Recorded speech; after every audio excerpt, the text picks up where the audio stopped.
What if I were to suggest that you play a key role in the awakening world? And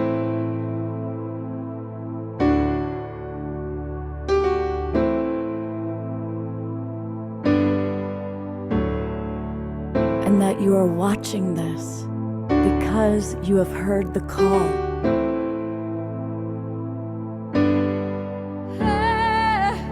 We can start right now by opening our hearts and minds.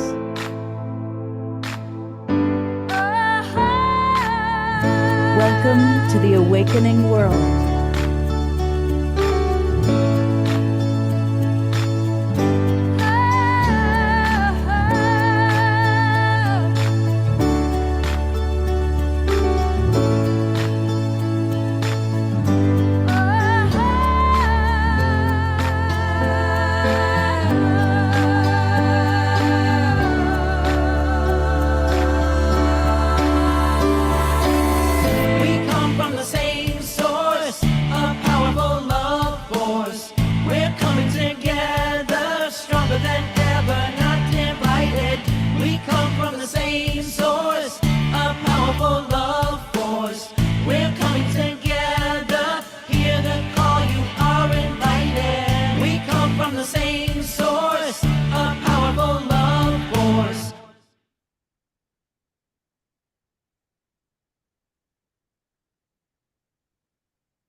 Good evening, everybody. I am Love Coach Scott Katamas, and welcome to the Awakening World, our Saturday night edition, and a very, very special edition indeed. We are coming together to unite for peace. And Uniting for Peace is a coalition. We're going to learn all about it from my co-host, Ben Bowler. Welcome aboard, Ben. It's great to have you coming to us all the way from Australia. Absolutely. Good evening, Scott. Excuse me for apologies for the visual there.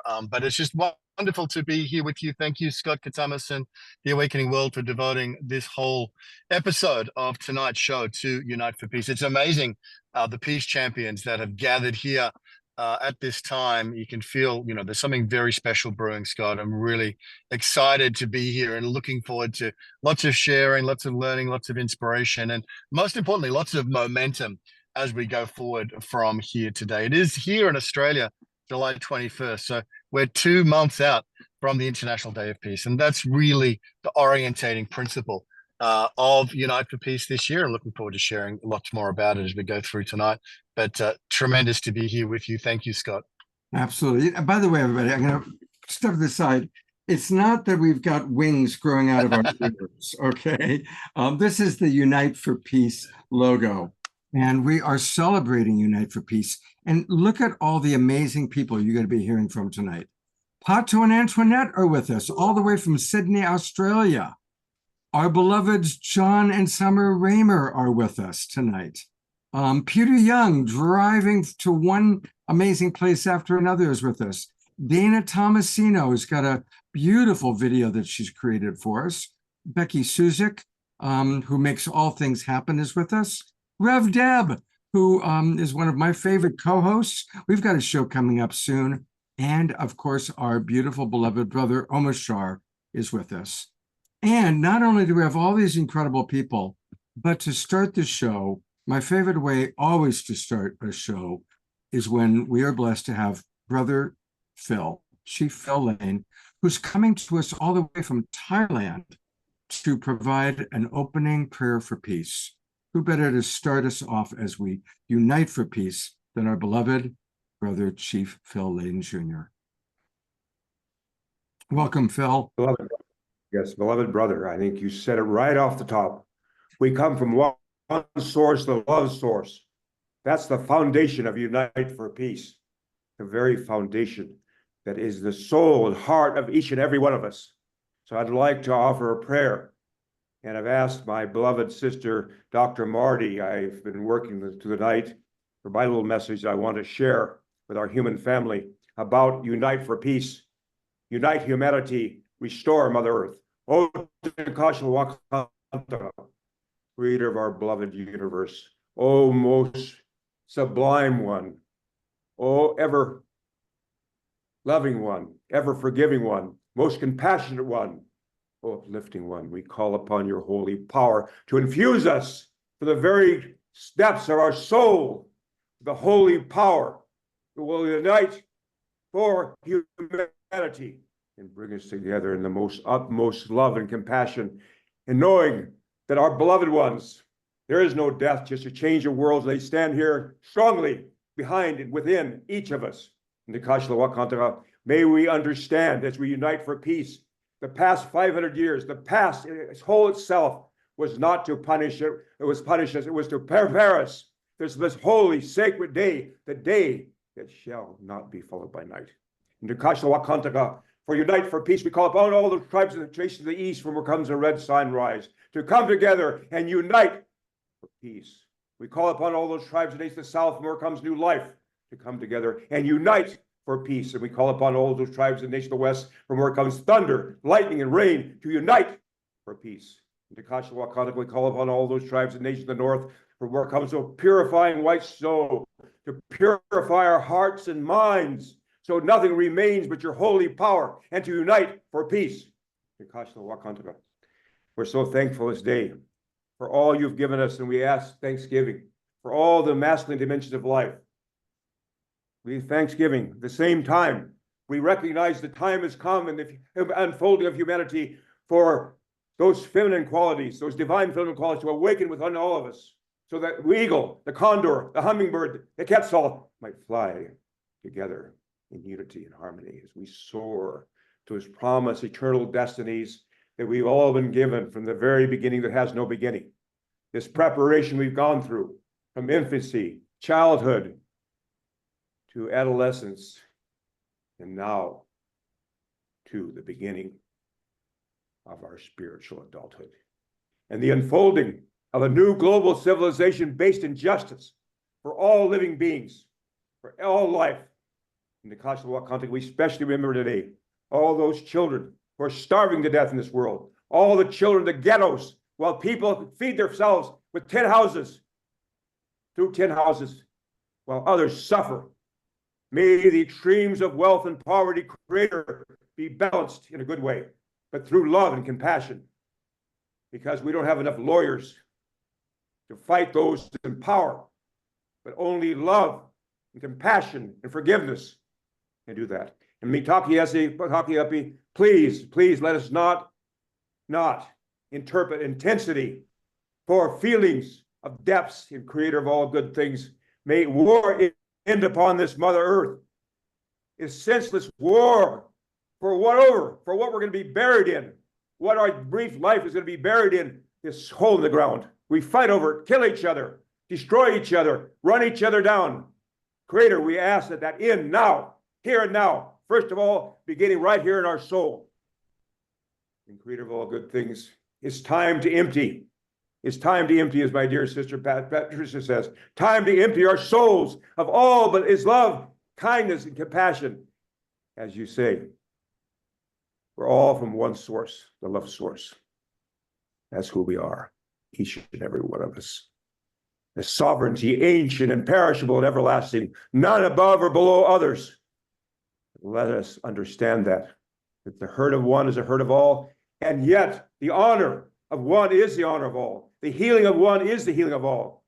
The upliftment of one is the upliftment of all.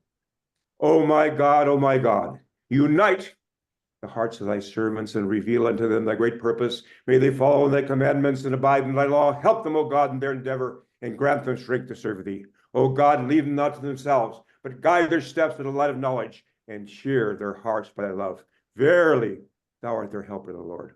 O Creator, we just give you thanksgiving again for really being able to live and see and witness this divine day of which all the prophets, all the visionaries, all the seers have been praying to see. We've been given that gift to be here. May we surrender ourselves completely and totally to your holy power, and let it curse through our veins, the very essence of our souls, that we might awaken and know that all the beloved ones, all the wonderful ones, Martin Luther King, everyone that stood up for peace is standing right behind us, waiting for our prayers, waiting for our call to assistance. Howlimi chante washtelo, shukmano hemedo, shudupasapa hemedo, howlimi chante washte.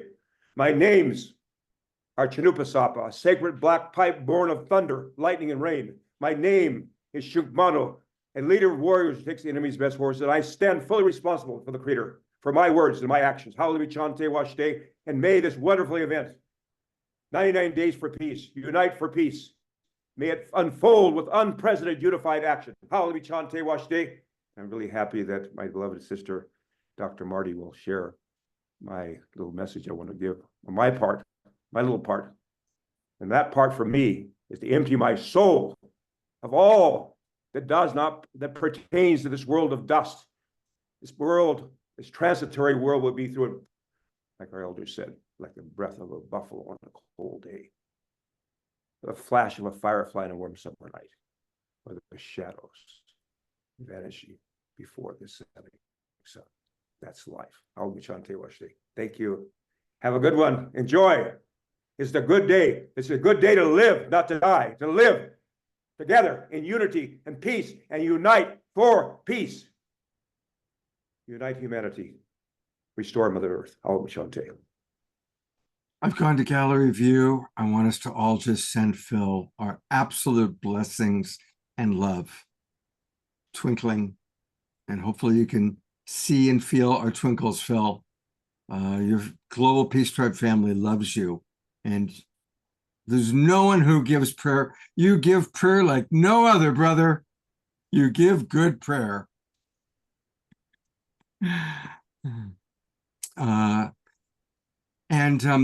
Phil, do you want to say anything about the letter before Marty reads it? I'm going to bring you on, Marty. Okay. Turn your microphone on, Phil. Yep. Getting old.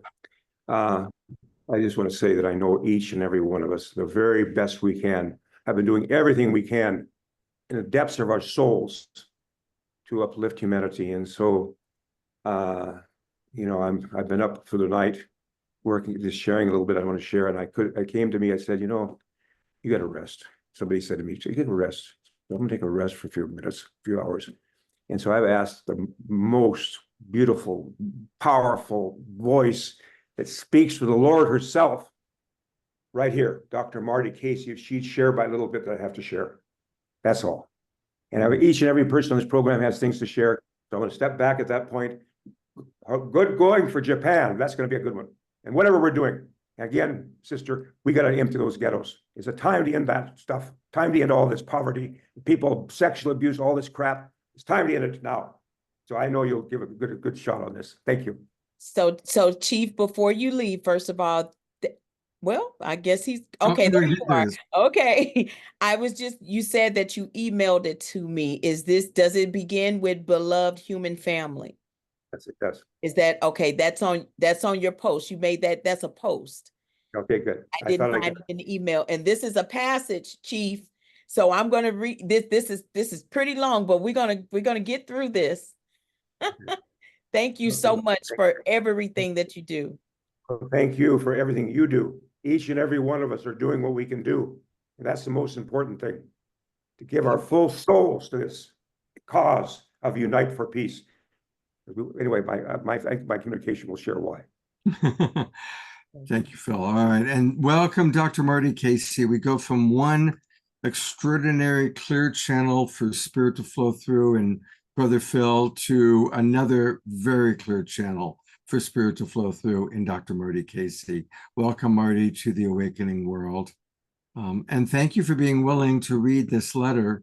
I will periodically pull up a photo of Phil that was just taken of him as she reads it, just to kind of connect us to the man who wrote the words.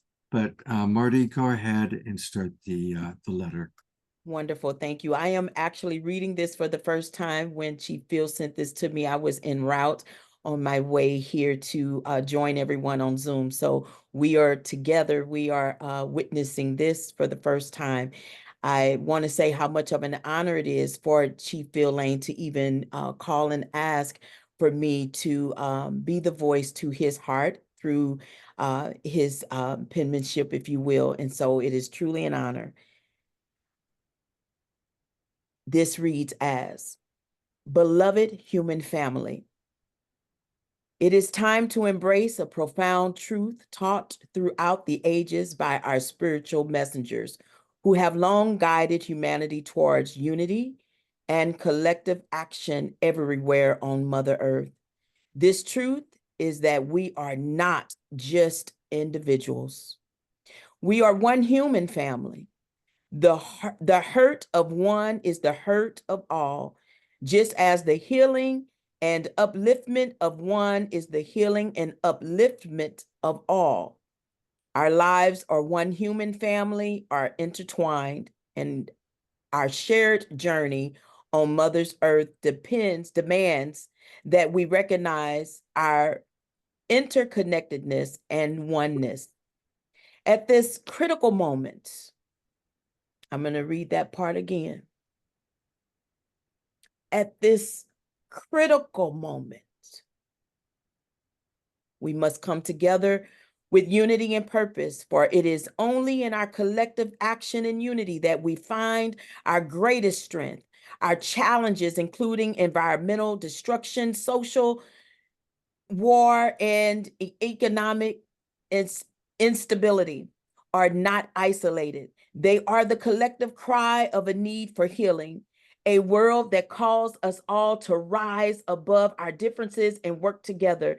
We have the power to make a difference, united in our shared purpose. If we fail to unite and restore balance to Mother Earth, our human dimension will not exist. Yet know this, Mother Earth and her other children will endure and renew themselves, even if humanity is eliminated. Our collective opportunity and responsibility is to ensure that we do not become a footnote in Mother Earth history. This means that each of us, as part of the one human family, has a role in restoring balance and harmony to our Mother Earth. We all have a part to play in this shared responsibility. We have unlimited capacity from within if we choose to create a future where harmony, unity, justice, respect, and sustainability prevail. By recognizing and honoring our shared humanity and acting with love, compassion, justice, forgiveness, and wisdom, we can heal our world and secure a place for future generations. This vision encompasses a profound shift towards unity and holistic well-being.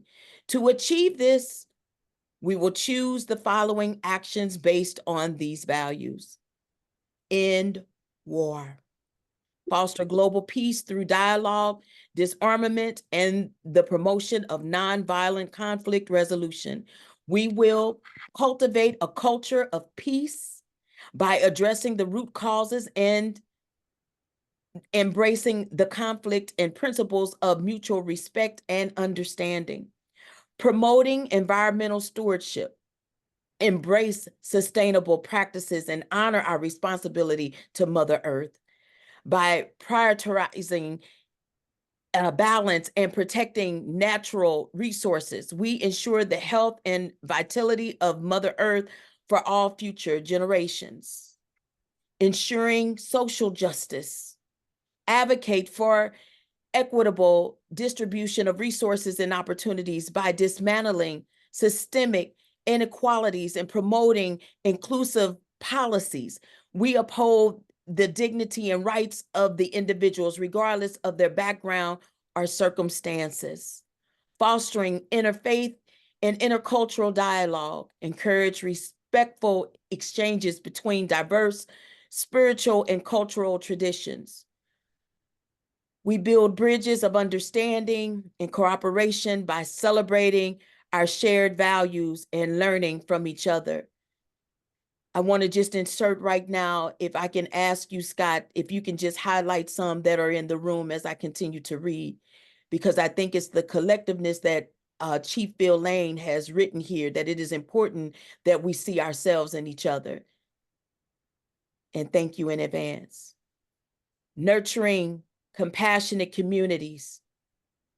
Strengthen the bonds within our local and global communities through acts of kindness, empathy, and support, by fostering a spirit of solidarity, we create resilient and caring societies. We create resilient and caring societies, supporting education and empowerment, provide access to quality education and personal and professional growth opportunities for all members of our human family. By empowering individuals with knowledge and skills, we enable them to contribute meaningfully to their communities and the world. Advocating for health and well-being, ensure access to healthcare and promote holistic wellness practices. By addressing physical, mental, and spiritual health, we enhance all people overall quality of life. Promoting forgiveness. Promoting forgiveness and reconciliation. Encourage the healing of historical and personal wounds through forgiveness and reconciliation processes, acknowledging past injustices and committing to restorative justice will pave the way for healing and unity. Cultivating wisdom and ethical leadership. Foster leaders who embody integrity, wisdom, in a community to the common good. By nurturing visionary leadership, we will guide our societies towards sustainable and ethical progress. Empowering womankind. Can we get the women highlighted? Can we get some women in this frame? Women in the frame only. Empowering womankind. Promote gender equality and women's empowerment in all spheres of life. We create a more balanced and just world by ensuring equal opportunities, supporting women's rights, supporting women's rights, supporting women's rights. Put your fist in the air, supporting women's rights, and valuing their contributions. Sisters, I thank you, each of you. Uplifting the 7th generation young people. We have anyone young in here right now, 30 and under, that would take me out the frame, but if we have someone in here, bring them in. Invest in the future by nurturing and empowering young people, by providing them with education, mentorship, and opportunities to lead. We ensure that the next generation is prepared to carry forward the principles of unity, peace, and sustainability. By integrating these actions into our daily lives and collective efforts, we honor our shared humanity and create a world where future generations can thrive in harmony, peace, and prosperity. Let us rise to the divine calling. May I ask you right now where you are, if you can just stand, just where you are. Let us rise. Let us rise. Let us rise.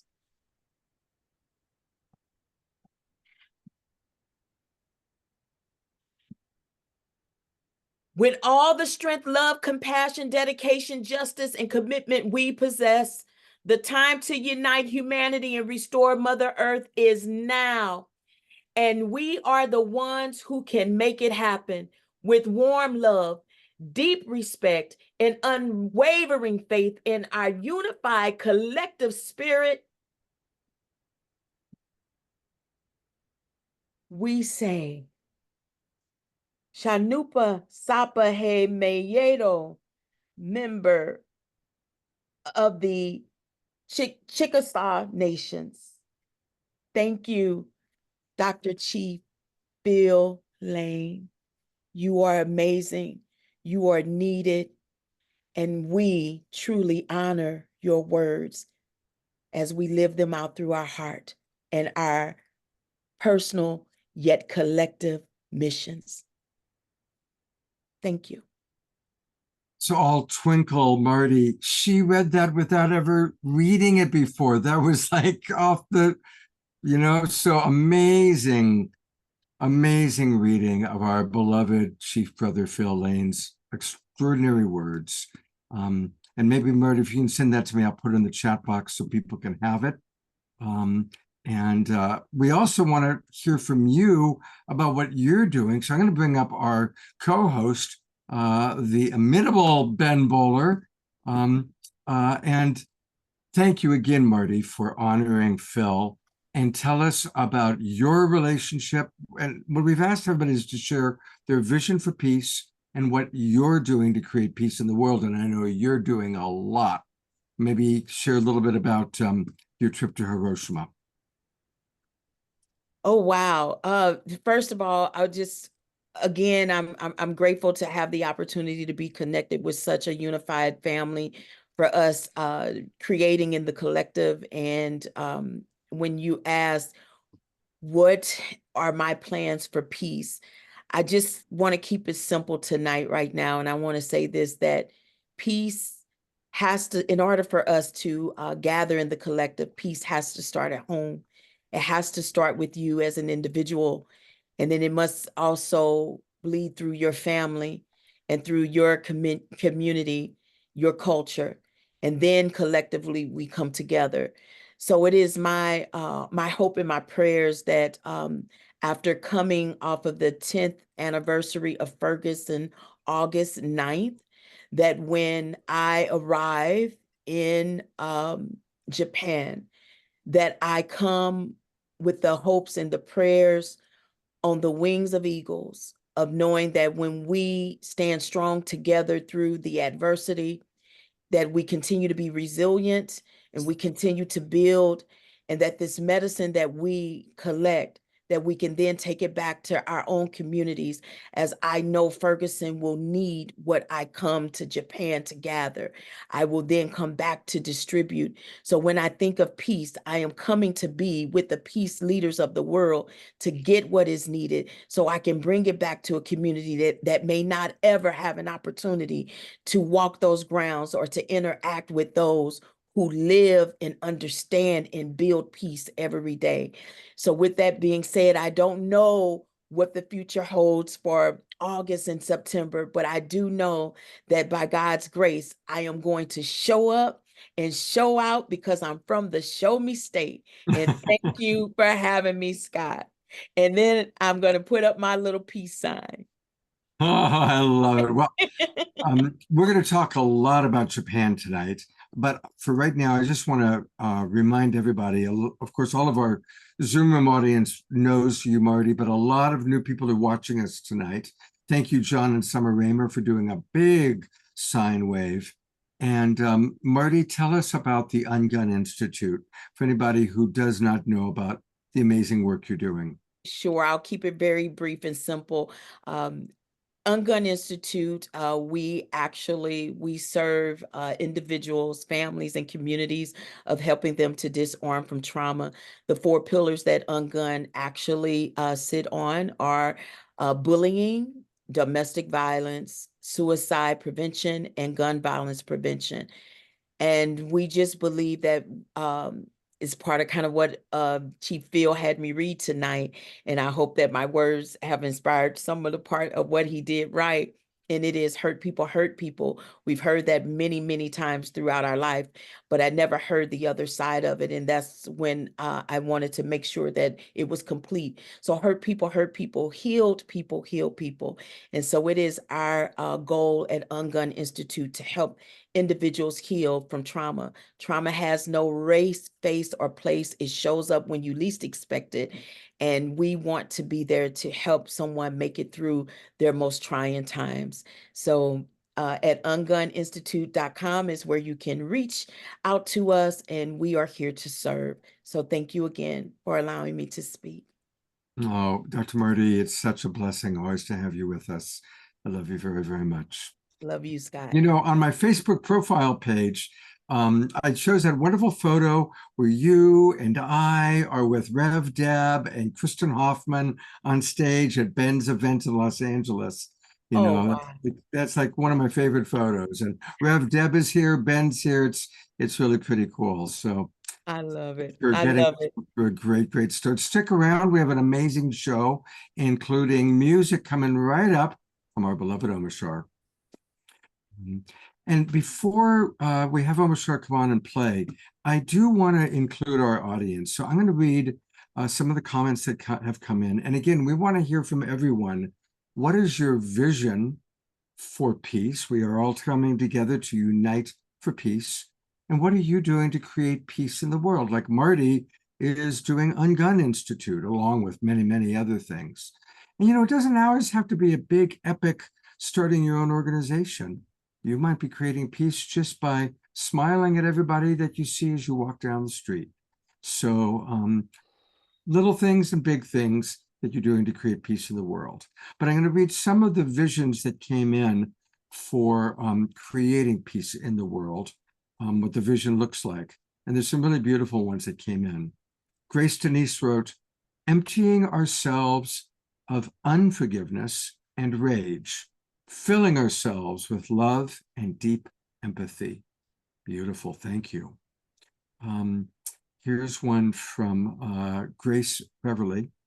My vision for a world of peace is that we will all respect and come to not just believe, but to know that we will actually see all creatures come from the same source, and that all are equal and all are supposed to be stewards of this world together. No one is better or more deserving of being loved and cared for. We are all equally valuable. Thank you very much, Grace. I'm going to read two more, and then we'll listen to Omashar. There is a really lovely one here from Karen Eisenberg. My vision for peace in the world is for us to come together as one heart, celebrating our uniqueness in love and harmony. And actually, I'm going to read two more.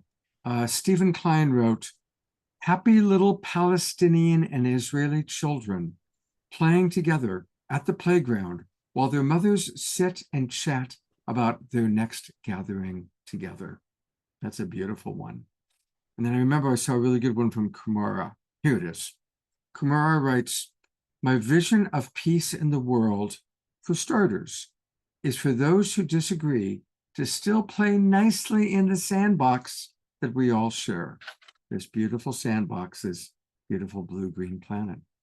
Thank you. And I'll read more of the visions for peace.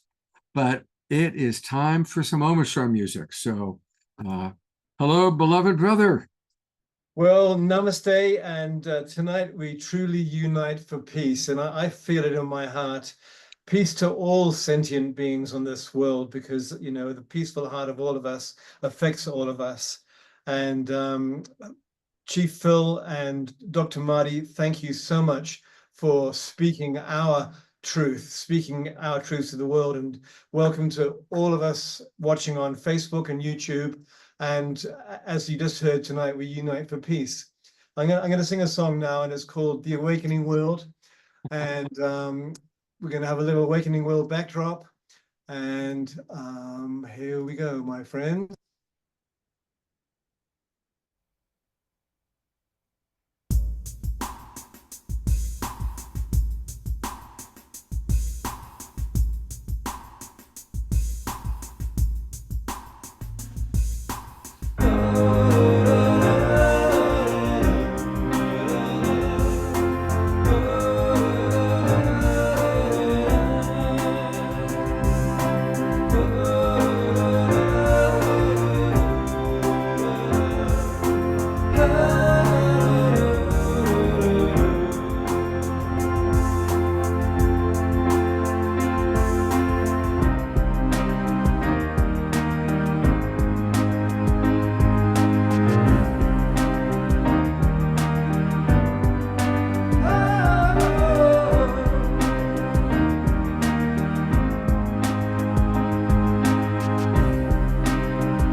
spirit shine, let your soul on through.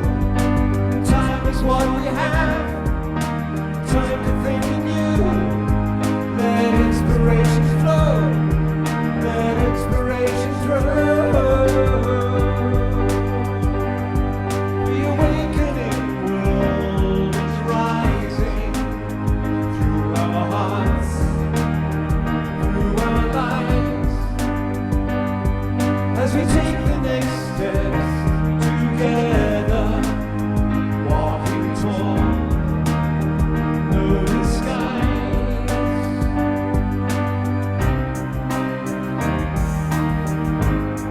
The awakening world, the awakening world, the awakening world.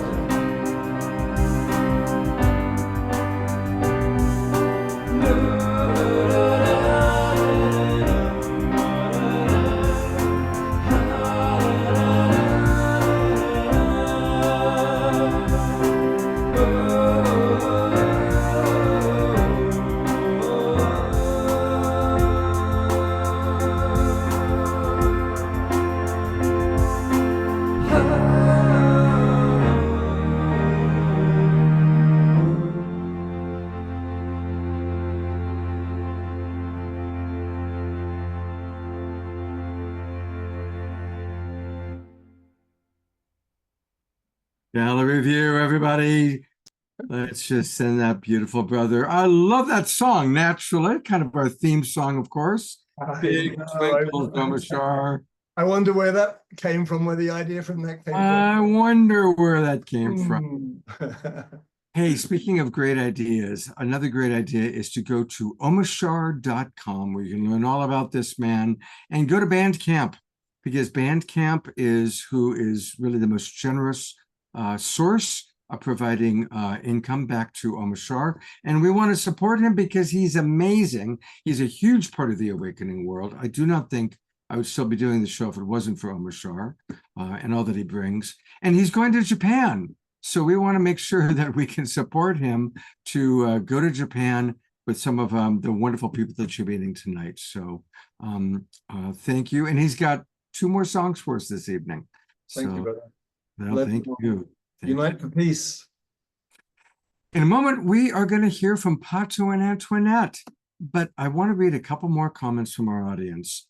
And you know, Pato and Antoinette are amazing examples of people who are doing great things in the world. And again, we create peace in many ways, but I want to read some of the ways that our audience members are creating peace in the world. And remember, everything you put in is it can be big or small. Barbara Legger writes, my focus is clarifying immensely since founding the golden path of peace. Her vision personally is peace on earth in her lifetime. A U.S. organizational vision is every person on the planet practices putting peace first. And then her Ukraine NGO that she works with is called We Stand for the Future. And that vision is everyone of the 6 million students in Ukraine, as well as all of those who fled, another 3 million, to join our public education initiative, the Understanding Peace Project, and for Ukraine learning and leading us to stand for what matters and how to make peace even when we find hatred in our world. Wow, Barbara, thank you so much. That was all those different levels, the personal and all that you're doing professionally. Thank you.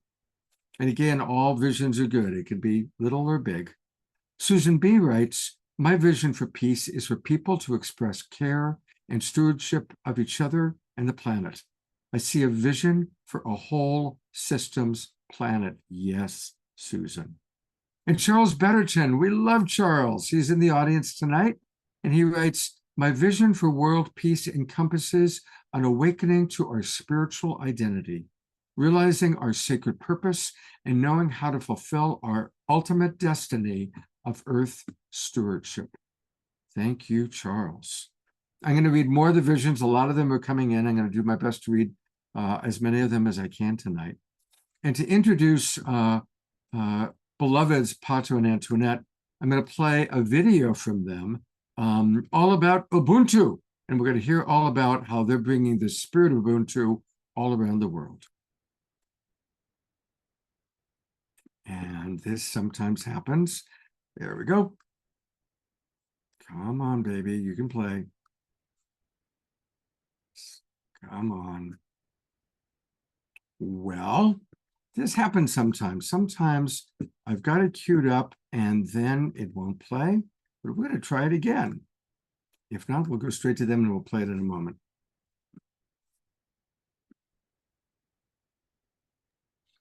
Scott, I can maybe jump in here as well, just while you're getting that loaded up. There you go. Okay. In Africa, there is something known as Ubuntu. I am because we are. We come together today to renew the ties that make us one. Beyond tribe, beyond community, beyond nation, even beyond the continent. Naam, ni wakati wa moyo wa utu, ubuntu, kugusa watu wote wa dunia, kwa sababu tu watoto wa Mungu mmoja, jamii moja. Amina. When you realize your family is all of humanity, that's Ubuntu. Ubuntu. When you want more peace and unity in your community, that's Ubuntu. Ubuntu. When the love and respect I have for you is the same you have for me, that's Ubuntu. So tell all the people near and far, I am because we are, and that's Ubuntu.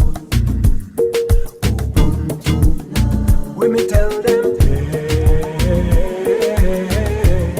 the spirit of Ubuntu. It's just a way of life, you know.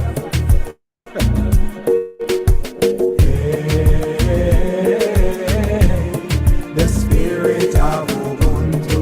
Yeah, man. Ubuntu to the world. You see, this life is like a school. We gotta learn to live the golden rule. Treating our brothers and our sisters how we want to be treated too. Ooh, when I say namaste, the God in me sees the God in you. Jesus said we are all your children and told us to go and spread the good news right now. Ubuntu is incredible, exceptional and ethical, mystical and spiritual, theoretical and practical. In times like this so critical, we need a higher principle to make compassion mutual, make respect reciprocal. When this becomes intentional and war is unacceptable, our blessings will be plentiful, life will be so wonderful. All for one and one for all people, can you hear the call? It's time to tell the world about Ubuntu. When you realize your family, it's all of humanity, that's Ubuntu. Ubuntu. When you want more peace and unity, hey, in your community, that's Ubuntu. Ubuntu. When the love and respect I have for you is the same you have for me, that's Ubuntu. Tell all the people near and far, I am because we are, and that's Ubuntu. Ubuntu. We sing again. Hey, the spirit of Ubuntu. Yeah, man. Hey, the spirit of Ubuntu. Go on. Naam, ni wakati wa moyo wa utu, ubuntu, kuwaguza watu wote wa dunia, kwa sababu sote tu watoto wa Mungu mmoja, jamii moja. Amen.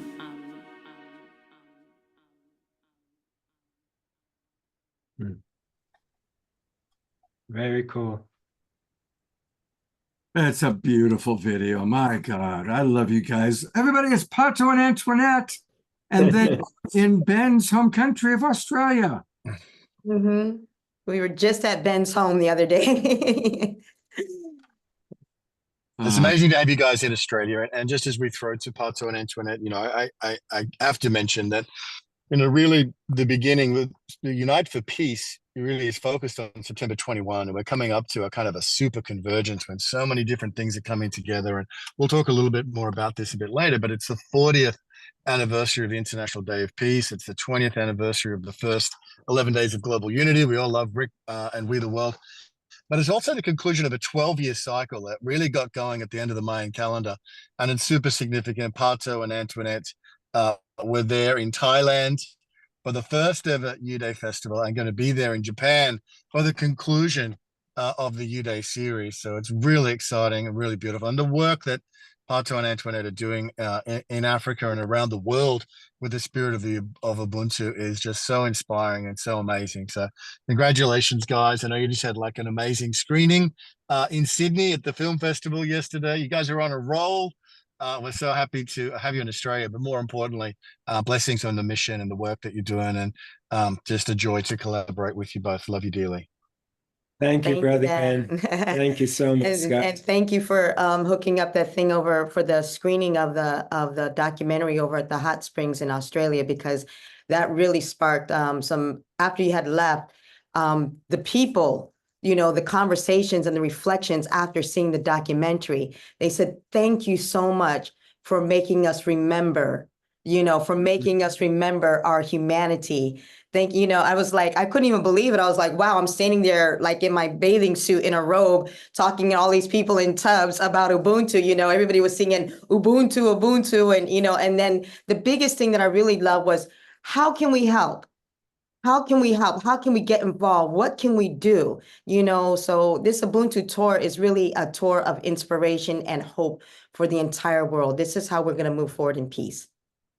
Definitely. All right, Pato, I'm going to let you take it away.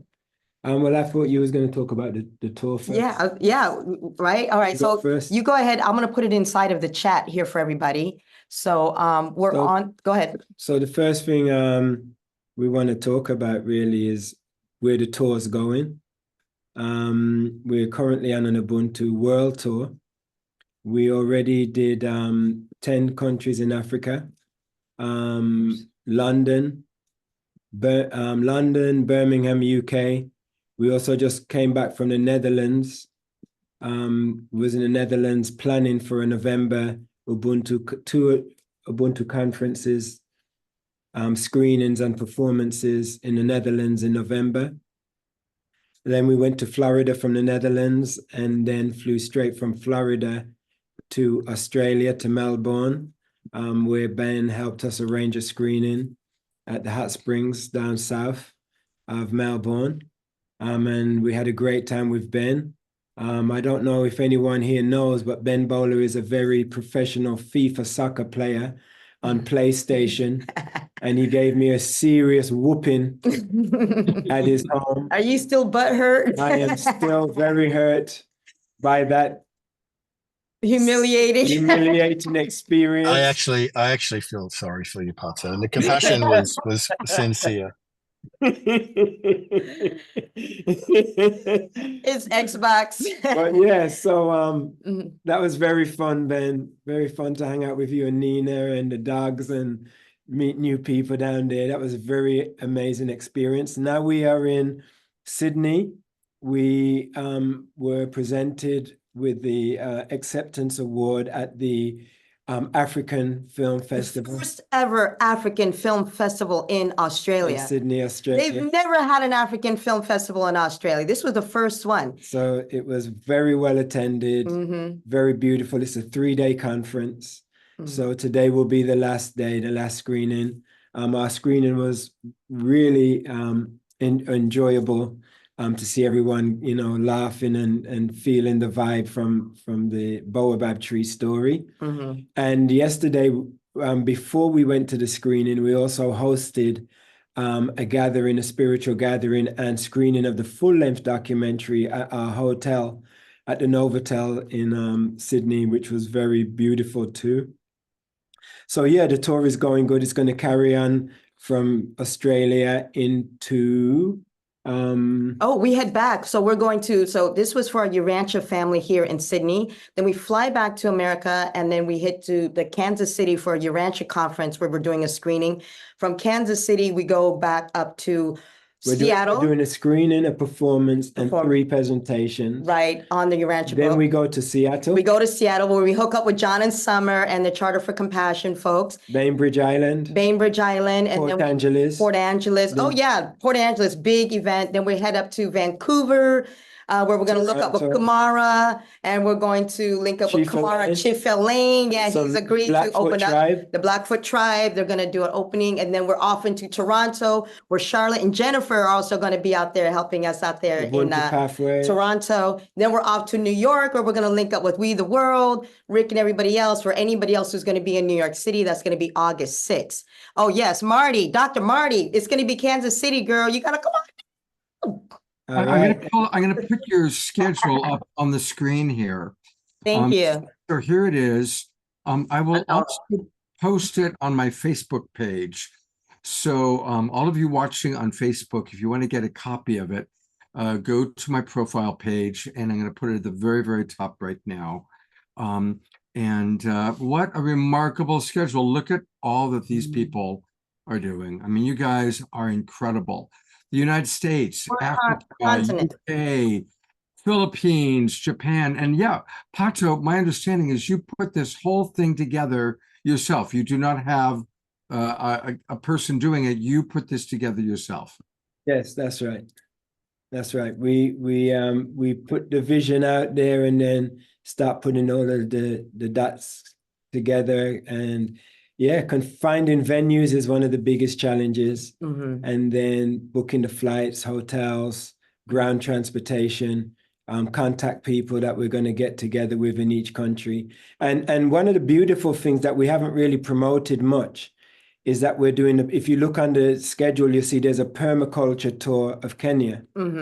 I don't know how many of you are aware, but there was just a very big political uprising, a civil uprising in Kenya. A lot of young people died fighting against the new tax law that the president was trying to put into place.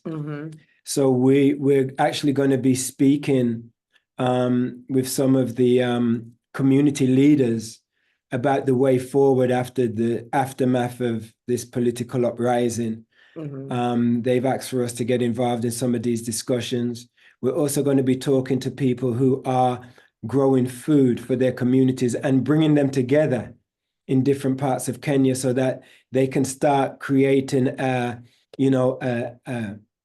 protocol of guidance so that they know what works and doesn't work with God, and they can share their skills with each other about food growing and distribution of food, which is the fundamentals, as well as water. You know, that's one of the first things we're doing actually is discussing. We just put a borehole in Kenya for a huge community. So now they have access to water. We're also building 3 schools across Africa. And music departments and agriculture across Africa, encouraging everyone to start growing fruit trees so that the kids have areas to go and play in where there's actually fruit hanging from the tree, so nobody has to be hungry. You know, that's one of the things about, because for those of you guys who were at the Convergence last year in Los Angeles, and those of you guys who went to the land that we had over on Identia in California, this is like a cross bridge. You know, the things that we're learning from the people in Africa about sustainability and climate change, because we're talking about like total dry areas. A syntropic agroforestry can actually bring down the temperatures and the climate. So it's actually like a sharing and an exchange of resources.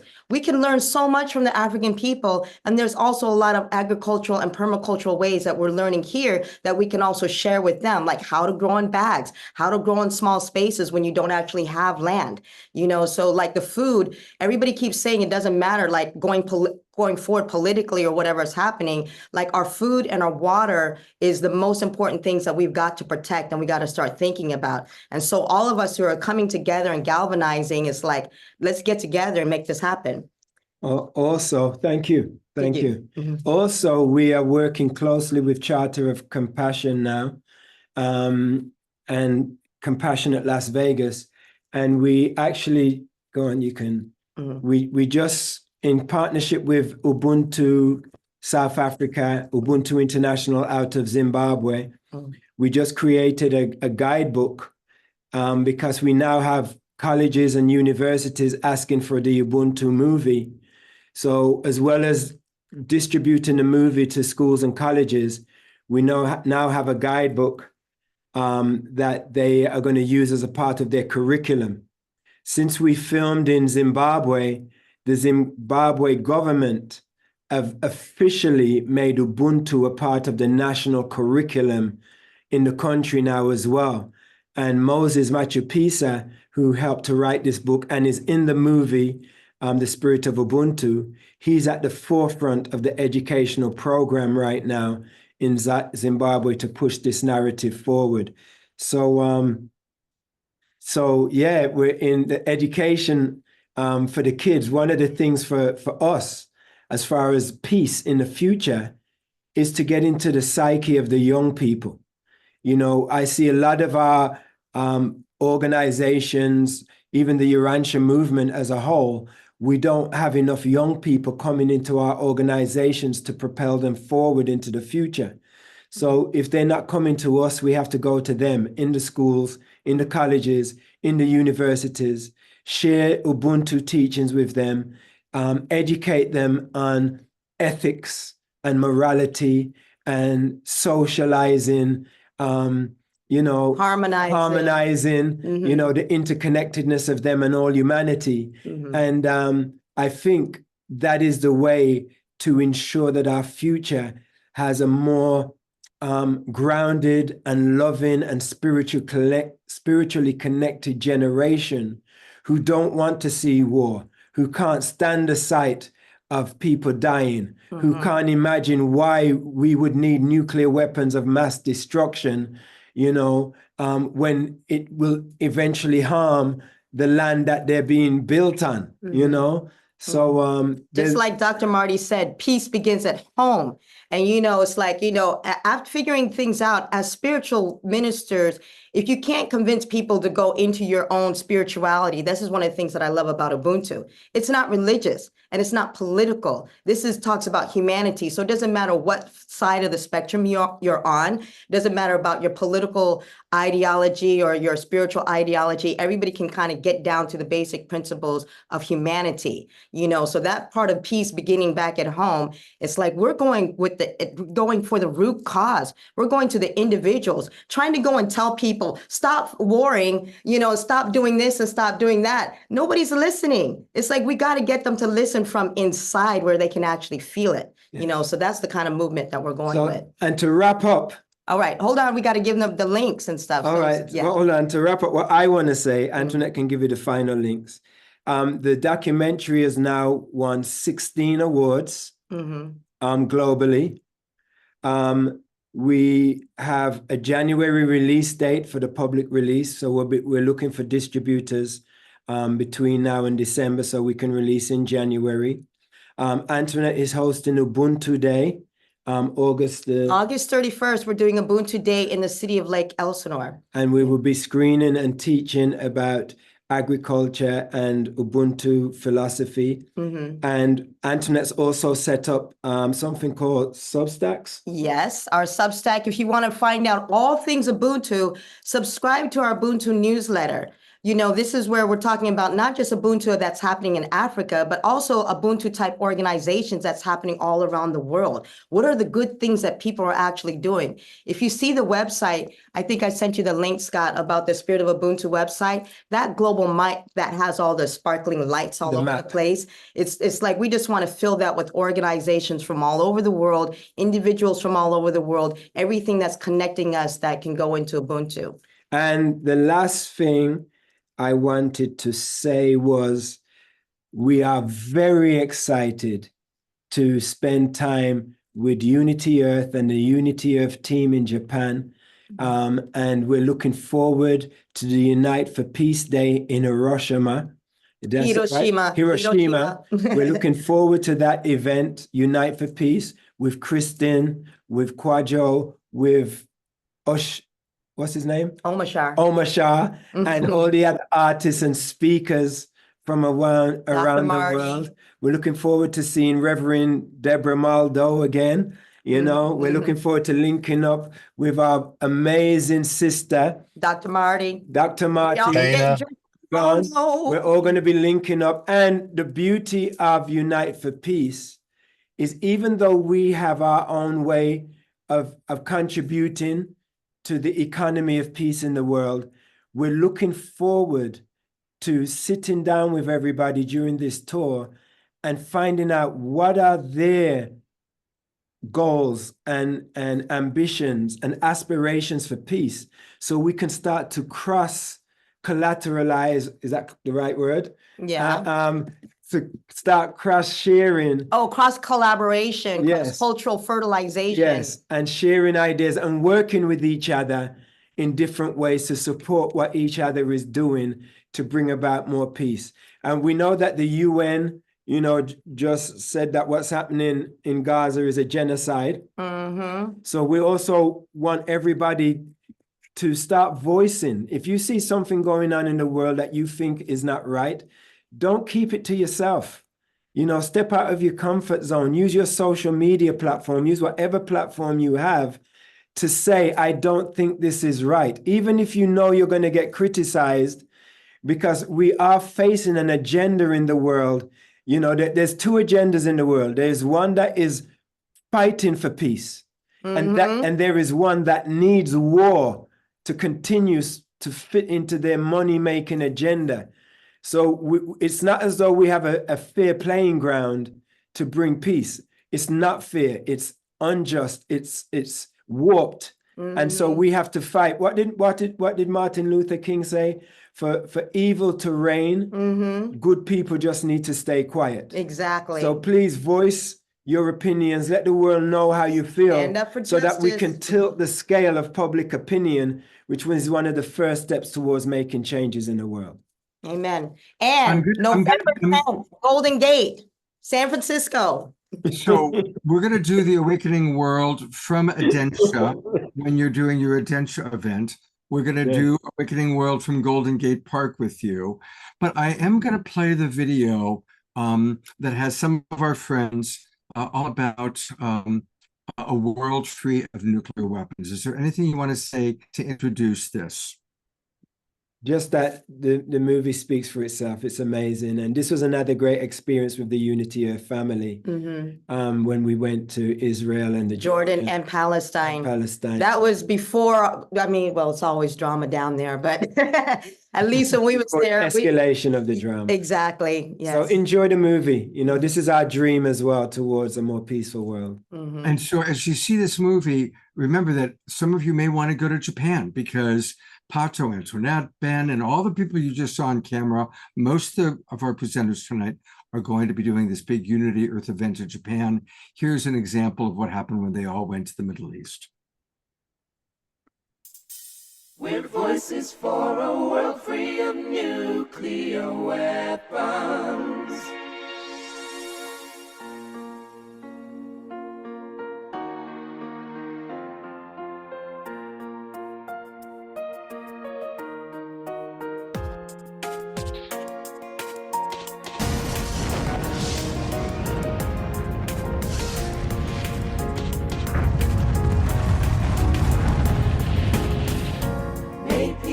On earth prevail today. May peace on earth prevail. May peace on earth prevail today. May peace on earth prevail. We pray each day. We pray for a world free of nuclear weapons. We pray each day. We pray for a world free of nuclear weapons. Yes, we're calling all leaders of humanity to end this atomic insanity that threatens our human family, jeopardizing our global ecology. We don't want to see another Hiroshima or a deadly accident either. No, we need a nuclear ban to protect our future generations. We pray each day. We pray for a world free of nuclear weapons. We pray each day. We pray for a world free of nuclear weapons. Yes, we pray each day. We pray, yes, we pray each day. We pray, yes, we pray each day. We pray for a world free of nuclear weapons. Tick-tock goes the doomsday clock, but your children don't worry about that. You see actions speak louder than words, and in this vision we remain undeterred. We gotta let our leaders know we know atomic bombs are the wrong way to go. Respect the nuclear ban treaty and focus on the poor and the needy. We pray each day. We pray for a world free of nuclear weapons. We pray each day. We pray for a world free of nuclear weapons. Yes, we pray each day. We pray, yes, we pray each day. We pray, yes, we pray each day. We pray for a world free of nuclear weapons.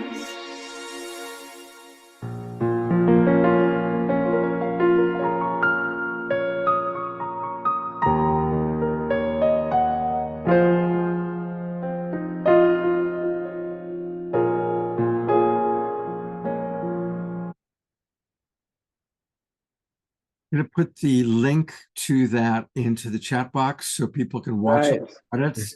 What a gorgeous video. Oh my God. And all of our friends are there.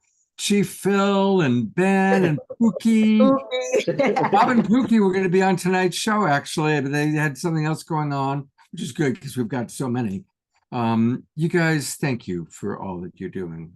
You're just incredible. And thank you for taking time out of your busy Australia schedule to be with us tonight.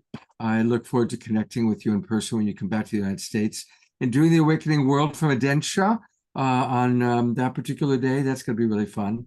Be with you in person. God bless you so much. Love you. Love you, Scott. Thank you, Scott. Thank you. Whew, wow. All right. I'm going to read a few comments from our audience because I definitely want to keep everybody engaged. And again, thank you, John and Summer. They have set a new record for the biggest sine wave of the awakening world. Over 200 Facebook groups and pages watching us. So welcome everybody who's watching on Facebook, whether you're watching us live or those of you watching the recording. Welcome to the Global Peace Tribe. It's wonderful to have you with us. And here are some comments from our immediate Zoom room audience. Of course, lots of comments coming in of people loving the video. Ayada sums it up. She says, how exquisite. Antoinette and Pato, you bring such heart and beauty to all that you do. Thank you for joining us tonight. Perfectly said, Ayada. Absolutely. A few more comments. Grace Denise writes, there's a narrative of existential threat from a place of separation rather than of how we can come together for our mutual good. So it's true. There's so much vision for the future. All these movies about an apocalyptic nuclear wasteland. How many movies are made where there's a positive vision of the future? You know, there's all the Mad Max movies and movies like that where, you know, we've blown ourselves to bits. Where's the vision of a beautiful world? And that's what's up to us to co-create and to create that vision together. And thank God to all the people that are on the show tonight because you're all doing that. We're going to read just two more comments and then it's time for Rev Deb. So I'm excited. Dia Therese actually has a question, I guess, for Pato and Antoinette. They're still with us.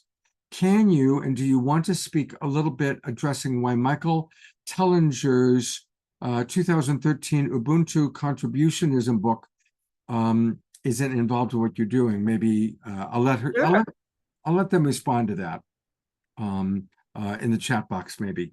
Okay. Yes. But yeah, appreciating Michael Tellinger's work. Thank you very much. So many comments, just people loving the work that you're doing. And I'm going to close this part by showing people where, for those of you who are watching on Facebook and YouTube, which is a lot of you, subscribe to the Ubuntu Substack. You know, Substack is where so many of our favorite presenters on the Awakening World write.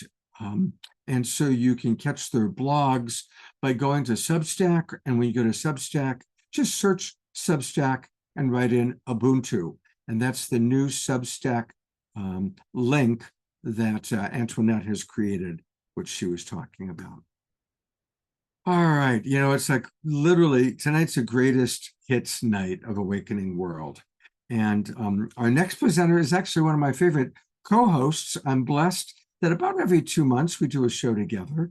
And I am talking about coming to, and we also are international. We've got Ben coming from Australia, Pato and Antoinette traveling the world, currently in Australia.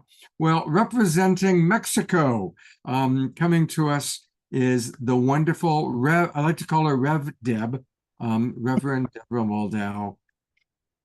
Rev Deb, what a show so far, right? What a show. What a show. Oh my God. If those two videos from Pato and Antoinette were just beyond inspiring. And I just love that we are all here tonight to talk about how to unite for peace. I mean, this is the global peace tribe, right? Right. If not us, who? It's quite perfect. And, you know, I would love for you to, anything you want to share about your vision and what you're doing through Evolutionary. Part of our intention for the show is honor. Oops, sorry. I was just pulling up the Avon Mattison clip, so it's ready when you're ready. But tell us a little bit about your, kind of what you're doing with Evolutionary Leaders Network and your history with Avon Mattison. And then when you're ready, it's all queued up and I'll play this clip from Avon from 4 years ago. Wonderful. Okay, so what I would like to do is give some background on the International Day of Peace, because the International Day of Peace is the inspiration for this movement to unite for peace that Ben Bowler is orchestrating with so many different organizations and groups, including the Evolutionary Leaders. And many of our guests here tonight are members of the Evolutionary Leaders Circle, as you are, Scott and Ben and Pato and Antoinette and Summer and John and who am I leaving out? Anyway, don't let me leave you out. You're a member of the Evolutionary Leaders Circle. But I know that everybody who's listening is an evolutionary leader in their own right. And that's why you're here tonight. That's why you joined us in the Zoom room, or you're watching on Facebook, or you're watching on the sine wave that John created, because you are the global peace tribe. And together, it's up to us to unite for peace. So we are so fortunate that we have the International Day of Peace to serve as a focal point, to bring us together with all of our hopes and dreams for a world that looks very different from the world that we live in right now, but a world that we know is possible if we go there together. So Unite for Peace is a wonderful homecoming for me after working for peace at the United Nations for 20 years. I was representing the prayer, may peace prevail on earth. This prayer, as many of you know, originated in Japan, and I think we're going to hear more about that later when we talk about the journey that we're going to be on to Japan in September. The organization was called the World Peace Prayer Society. It's now May Peace Prevail on Earth International, which is headed by Fumi John Stewart, who couldn't be with us this evening, but we miss her. So when I walked into the hallowed halls of the United Nations for the first time, my guide was Avon Mattison, who was on the founding advisory board of the World Peace Prayer Society. She was the co-founder of Pathways to Peace. And she had helped to establish the International Day of Peace, working with the mission of Costa Rica and other dignitaries like Robert Mueller at the United Nations to get the General Assembly to approve this unique resolution to dedicate a day to peace. And she and Pathways to Peace were attempting to expand recognition of this day and observance of this day all over the world back when nobody had heard of it. The resolution passed in 1981, but like most things at the United Nations, they're a big secret, right? Not much gets out the door. But I was very inspired by Avon, and I was very inspired by the Global Minute of Silence that Avon was promoting. She called it the Peace Wave at 12 noon in every time zone of the world. And I thought, what a beautiful opportunity for everyone to pray, may peace prevail on earth. Imagine that light circling the globe every time zone at 12 noon on September 21st every year. And so my beloved colleague Monica and Willard and I worked for years with the United Nations Department of Public Information to create an annual student observance. And that observance just grew and grew. It started, we offered to bring the flags and let the students hold the flags of every country, as we all said, may peace prevail on earth. But then we noticed the Secretary General was ringing the peace bell outside in the garden with the UN messengers of peace. And we said, couldn't he come in and say hello to the students? Couldn't he bring some of the messengers of peace in to address the students? And couldn't the young people go outside with the flags? And that would be beautiful during the bell ringing. So over the years, all of this came true. And the students got to be inspired by the various secretaries general and the messengers of peace, including Dr. Jane Goodall, who came every single year. And by the way, this is the first year they're not doing it. Peace, it's got it. If it's not at the United Nations, we're going to find it, right? It's up to us. Anyway, Jane Goodall, Yo-Yo Ma, Michael Douglas. And then we would help the UN to identify a theme for the year and poster and all of that. And we would be promoting it all over the world. And we had people in many different countries, especially through the May Peace Prevail on Earth International and its peace representatives, and also the United Religions Initiative, cooperation circles of people of different faiths all over the world, many schools and religious groups, and it was starting to catch on. But of course, with the rise of the internet, there was more that was possible. This year's theme is cultivating a culture of peace.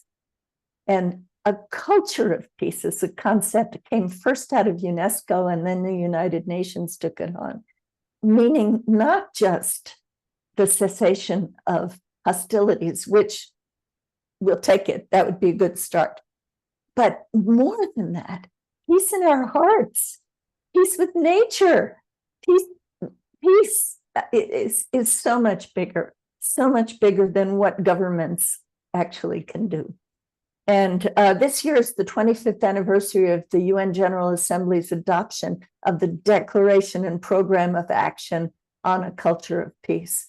So let's hope this concept gets some attention this year, because it is really a beautiful thing to vision into what would a culture of peace look like in terms of every system on earth, right? Agriculture and education and all of our social systems and everything that Dr. Marty talks about ungunning our hearts. It's all a culture of peace. But this year, we're doing even more. This year, we're going to unite for peace. And Hubcast Media is going to do an extraordinary broadcast. They are up-leveling what online media looks like for the future. And we have the inspiring Peter Young on this program this evening. And Ben can tell you about all of the organizations that are coming together, uniting for peace. Everybody is invited, every individual, every organization, groups, governments, why not? Your local town. We used to invite people to have proclamations so that a town could proclaim their support for the International Day of Peace. Why not their support for Unite for Peace that includes celebrating the International Day of Peace with music, with peace polls all over the world, and with that global minute of silence. So this is a beautiful invitation. I understand we're going to hear a few of Avon Mattison's last words, and it just warms my heart every time I hear her voice, and I know she is still with us in so many ways. So my deep gratitude to Ben Bowler for amplifying this. Unite for Peace. What a slogan, what a banner that we can all get under. And thank you, Scott, for bringing together the Global Peace Tribe in this beautiful awakening world. Thank you. Rev Deb, what a beautiful, giving us a little history and then giving us a beautiful vision. And stay on, because we are going to play a clip from Avon Mattison, who was on Saturday Night Alive for the Global Peace Tribe back in September of 2021. And she recorded this and passed away very shortly afterwards. I know she was a huge influence in your life, Deb. And Ben, I'd love for you to give a little context to the video clip we're about to see, which starts with— Well, thank you. Right. Yeah, this was the Awakening World. Yeah, back in 2021, we brought Avon Mattison together with Jeremy Gilley, two very important figures in the International Day of Peace, and other incredible. It was a great show, Scott. The history of the Awakening World and Saturday Night Live is a very rich one, and continuing to be. I just want to take a moment to, yes, it's appropriate. We're about to listen to Avon Mattison. There is something happening, and I just want everybody to feel this, because this is not just another event. This is not just another convergence. You know, we've done a lot over the years, from Caravan of Unity and the Road to 2020 and the Peace Weekend and the Up Convergences and all these incredible things, World Unity Week. We've done a lot as a community over the years. I believe we've been practicing for this moment. I believe that this is, and on a later call, just a week before Avon transitioned, she talked about, Scott, she said, every now and again, an opportunity comes along that when it's missed for a very long time.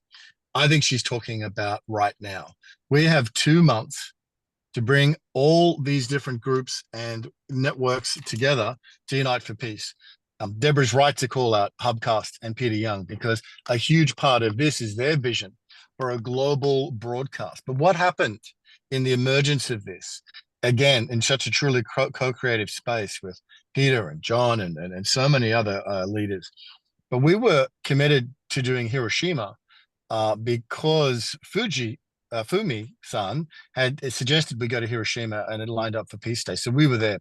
We then became aware of what our dear friends at Pathways to Peace were doing in San Francisco on the same day, September 21, where you'll hear this over and over again. It's the 40th anniversary of the first celebration of the International Day of Peace, as Deborah just laid out that history. The first time it was properly celebrated was 1984 in San Francisco at the town park.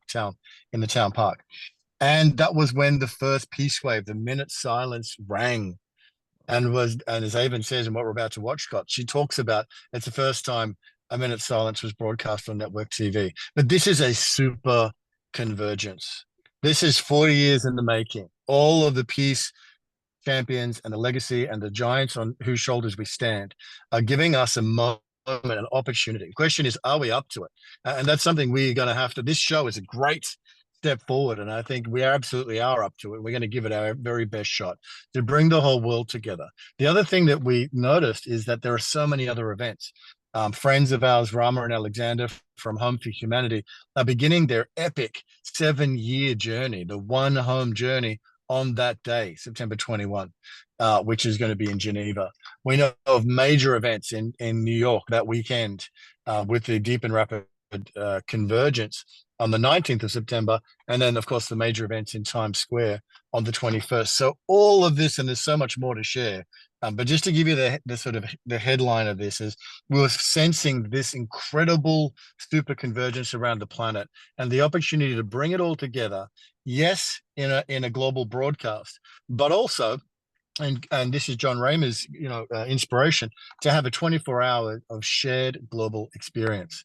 And when we were asking the question, I was on with you, Scott, about a month ago, and we're asking the question, what would it look like for the world to unite for peace? What would that look like for the peace-loving people Pato talked about before? There's only two kind of ways of seeing the world. One that values war and profits from it, and the rest of us, which is vast majority. So what would it look like for us to unite for peace? And one of the things when we watched this video was the simplicity and beauty of the peace wave. A minute silence at noon in every time zone. Everybody can observe that. They can pray, they can meditate, they can send energy to the universe, whatever kind of orientation they've got, they can just be quiet for a minute and observe it. But there is these simple ways to come together and do it. And I just want to say, as we go to watch this and let everybody know, we are building an incredible collaboration here. This is Hubcast Media, Unity Earth, the Hollow Movement are partnering in this, which is awesome. One World, fully on board, fully driving it forward. Purpose Earth, Unify, the Evolutionary Leaders, Source of Synergy, We the World, Pathways to Peace, Goy Peace Foundation, May Peace Prevail on Earth International, Spiritual Life TV, The Sign Network, The Awakening World, Great Transition Stories, Brand Earth, Home for Humanity, and that's just a fraction of the organizations that are already on board to come together and to unite for peace. So credit to Avon Mattison, the inspiration of the International Day of Peace. The 99 Days of Peace through Unity comes through her last speech. Peace through unity, which leads to prosperity. There is a code in there, which is the very antithesis of what we're hearing coming from the loudest microphones in the world today. Peace through unity, which leads to prosperity for all. That's what this is all about. It's good news. We're getting excited. Get excited. Let's go and listen to Avon Mattison. Scott, and thank you again, deeply. Absolutely. Thank you. That was I just want to say that was really powerful. Thank you for your passion. Thank you for all the years you've been doing this. As we're about to see this video from 3 years ago, September of 2021, where you and I were hosting a show together. But of course, what's remarkable is this was Avon Mattison just a few days actually before she passed away. Part of our intention for the show is honoring the peacemakers and the way showers. And really, our next speaker epitomizes what that means to be a way shower and to be a peacemaker. Avon Mattison. Avon is an extraordinary visionary with an incredible history, co-founder of Pathways to Peace, instrumental in those early conversations, which even led to the eventual establishment of an International Day of Peace and the early observances of the International Day of Peace. Avon is a recipient of numerous lifetime awards and peace awards. Avon Mattison, welcome to Saturday Night Alive. Let's get you unmuted. There we are. It's an honor. It's an honor to be here, and may I live up to everything you say. and to Scott and Deborah for just creating this field in which we can all gather in goodwill for the common good and the highest good, for the benefit of all beings. Beautiful, Avon. Now I'm going to share you have a slideshow. You've prepared a slideshow to take us through those early days of the International Day of Peace and how it came to be. And right back to the very, very early 80s. I've been learning so much and getting an education from Avon about this incredibly important piece of history for anybody in the peace movement, in any part of the peace movement globally. And this is something I'm really excited to share with you, Avon's wisdom and her story. So let's get into it. Avon Mattison, co-founder, president, and steward of Pathways to Peace. Take it away, Avon.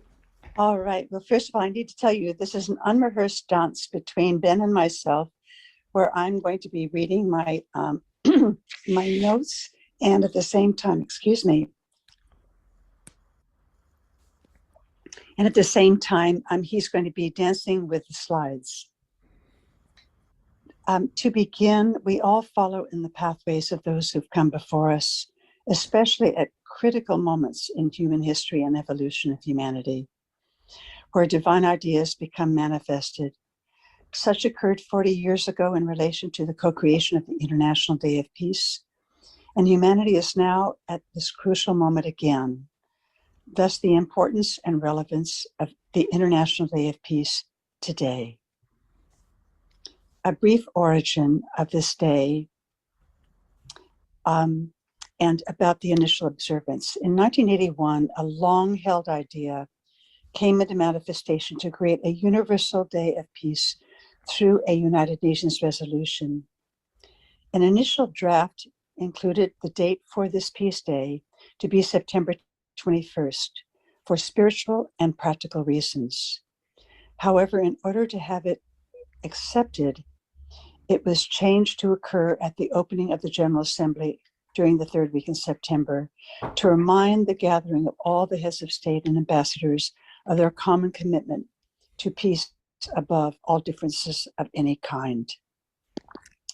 I'm going to now just briefly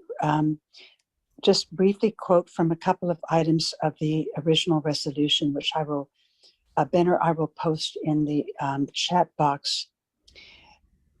But it was, it said this decision was made to make it possible to contribute to strengthening such ideals of peace and to alleviating the tensions and causes of conflict, both within and among nations and peoples. It also said that the International Day of Peace shall be devoted to commemorating and strengthening the ideals of peace, both within and among all nations and all peoples. And there was a further point within that that just said, may the International Day of Peace become Peace Day every day. Just a side note of how important this was. In 1981, what is so extraordinary about this UN resolution was that it occurred during a crisis of a very, very divided world. At the height of the Cold War, when nuclear war was imminent. And Jonathan Granoff knows very much about this. What is so historic is that this resolution was agreed upon unanimously by all member states who established a universal day of peace. That just shows that at some moment there was such an outpouring of goodwill that permeated the General Assembly. And you can switch slides now. That permeated the General Assembly, that this moment occurred, that in 40 years ago, that has become even more significant as we are now in a multi-crisis intersection within humanity. The first observance of the International Day of Peace, we found out that absolutely nothing was happening at the United Nations or anywhere else in the world, except the traditional minute of silence that opened the General Assembly. So Pathways to Peace initiated the Peace Wave, the minute of silence, moment of peace at noon in every time zone, as a unitive act of peace, not only for the International Day of Peace, but for every day. And after that, and that also began a focus point where people could take part in the International Day of Peace, either during that particular day or during peace Weekend, Peace Week, and it eventually all evolved into Peace Month, which was September. The first celebration of the International Day of Peace occurred in San Francisco, the birthplace of the United Nations, where the charter was signed. And it was joined by people in over 70 countries. And this became historic because it was focused on not only, this was before internet ever existed, so this was all spread by word of mouth, by letters, and by faxes, essentially. And it was intergenerational, intercultural. And what was so extraordinary also was that at the noontime peace wave, it was the first time that a minute of silence was ever broadcast on television and called the Sounds of Silence throughout the world. Beginning in 1984, Pathways to Peace began summarizing the reports of all the activities that were occurring during the International Day of Peace, including all those during Peace Weekend and Peace Week, etc., to the Office of the Secretary General. And I think you have a slide that shows that, Ben. And this was at the request of the Office of the Secretary General, and Pathways to Peace did that for the next 24 years. In the year 2000, the United Nations and other sources estimated that over 1 billion people were now engaging in the Universal International Day of Peace. Hey, Scott, we're seeing your screen, brother. As originally intended and hoped for in 1984, and as Ben spoke of in his opening remarks, the International Day of Peace became a worldwide movement of peace building, being expressed in extraordinarily diverse ways. And this is such a magical way that the divine works out, expressing peace as unity in diversity. So I will conclude with a quote from Nicholas Roerich, who was a peace builder, mystic, philosopher, and very extraordinary peace ambassador in many ways. But this is, the next slide will show a painting by him, which he did in the Himalayas. And I will now give this quote. Positive creativeness is the fundamental quality of the human spirit. Let us welcome all those who, surmounting personal difficulties, propel their spirits to the task of peace building, thus ensuring a radiant future. Thank you. Thank you, Avon. And if you want to just come back on camera just for a moment, thank you so much for that beautiful walk down the history of before there was even an International Day of Peace and everything that you've done, Avon, and many colleagues and co-creators, Pathways to Peace, a platform, and it's a tale full of incredible characters. People who have given their life to really establishing what we now have as this International Day of Peace. It didn't always exist. And thank you for taking us a little bit, just giving us a little snapshot into the history and the origin of the International Day of Peace in those early years of celebrating Peace Weekend, Peace Week, and Peace Month. And thank you for being with us and for sharing your light and that beautiful wisdom with us today.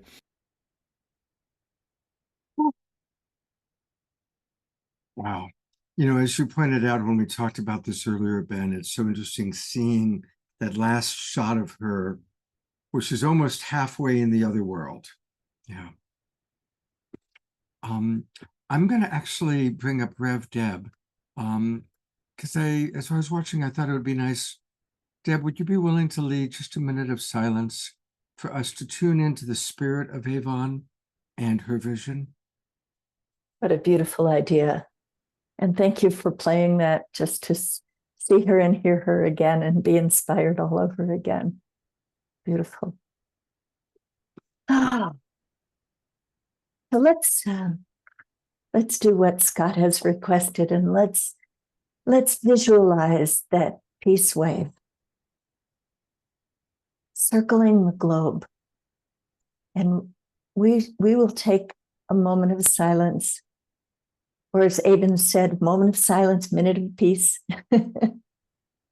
And we will send our light across the globe, touching every place where there is conflict, where there is hunger, where there is strife, where there is lack of peace. And we will send our prayers for peace. And when we're done, we'll say together, may peace prevail on earth, okay? So let's take a moment and just go into our hearts where the deepest peace resides.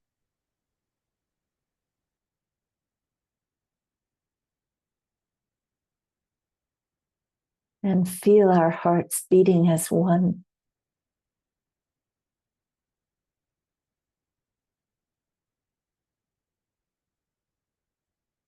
And shine that light and love out as a balm for our troubled world.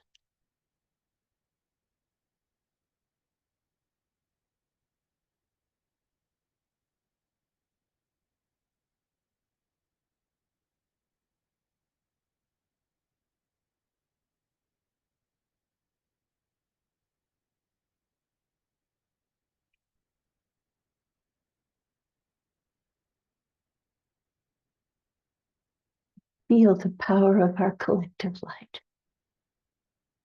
Feel the peace radiating from everyone here. May we have gallery view so we can see all the people who are on with us in the Zoom room, sending our light and prayers. And I know a lot of you out there, you are powerful peacemakers. So can we see everybody?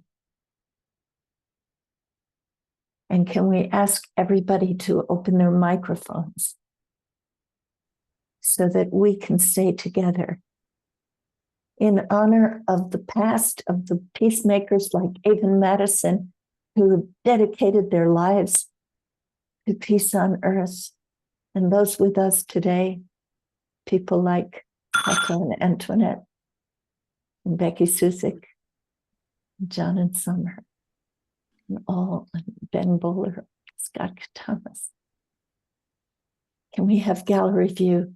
And everybody turn on your microphone if you're able to do that. I don't know how this works. We've been on gallery view, Deb. Okay, I can only see myself. That's because you put it on speaker view. If you go into your right corner, you'll see gallery view. Okay, there we all are. To the world. Look at everybody. Put your hands up. So that can you feel the energy in your palms from that prayer that we did together? Yeah, I see some of you nodding. You can feel it. Feel it. And we have Teresa here from Humanity's team. All these groups and individuals, Dana, everybody who's coming to Japan, everybody who's going to celebrate the International Day of Peace together on September 21st. Are you ready now? We're going to send our prayer out to the world and say 3 times, may peace prevail on earth. Ready? Yes, yes. May peace prevail on earth. May peace prevail on earth. May peace prevail on earth. Amen.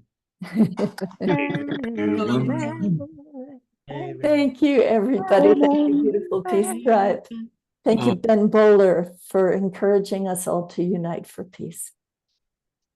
Rev Deb, thank Beautiful. you. Thank you. Well, I'm going to turn over to Ben to bring up even more of our luminaries, even more of our amazing, beloved family that are coming together to unite for peace. Take it away, Ben. All right. Well, we do have, thank you, Deborah, for those beautiful moments. And yeah, we are swimming in the river that's been flowing for a long time, standing on the shoulders of incredible peacemakers throughout history. And as Deborah rightly pointed out, there are those within our midst that are living examples of lives devoted to peace and to unity and to the evolution of humanity on this planet. And my honor to bring up Reverend Becky Suzik, who's here with us. And Becky is so amazing. I think most people know how extraordinary Becky is, all the different projects and different initiatives and platforms that Becky's connected to behind the scenes and in all sorts of different ways. And through these years, Becky, I think it was the Up Convergence in September 2020 when we first worked together. And that was preparing for Peace Weekend, which was a beautiful forerunner of what we're doing here together with Unite for Peace. And ever since that moment, Becky, you've been a huge part of my life, and the work that we do together is so powerful and transformational. So, and now you're connected to so many incredible things. May Peace Prevail on Earth International and Nuclear Prayer Day, and there's so many projects that you are supporting with your gifts and genius. I'm delighted that you're going to be with us in Japan, as you see the Mount Fuji behind you on the screen, and sister, it's going to be a real blessing. So Becky, thank you for everything, and let's work together to unite for peace. And we are, and thank you so much, Ben. It has been such an extraordinary ride, and the beauty of this beautiful global broadcast that I hope Peter will be able to share more about in a little bit is that you don't have to physically be there. Of course, we would love you to be there in person, but we don't want you to have that thing that my son told me, FOMO, fear of missing out. You're not going to miss out if you're not there in person, because wherever you are on earth, we are building peace.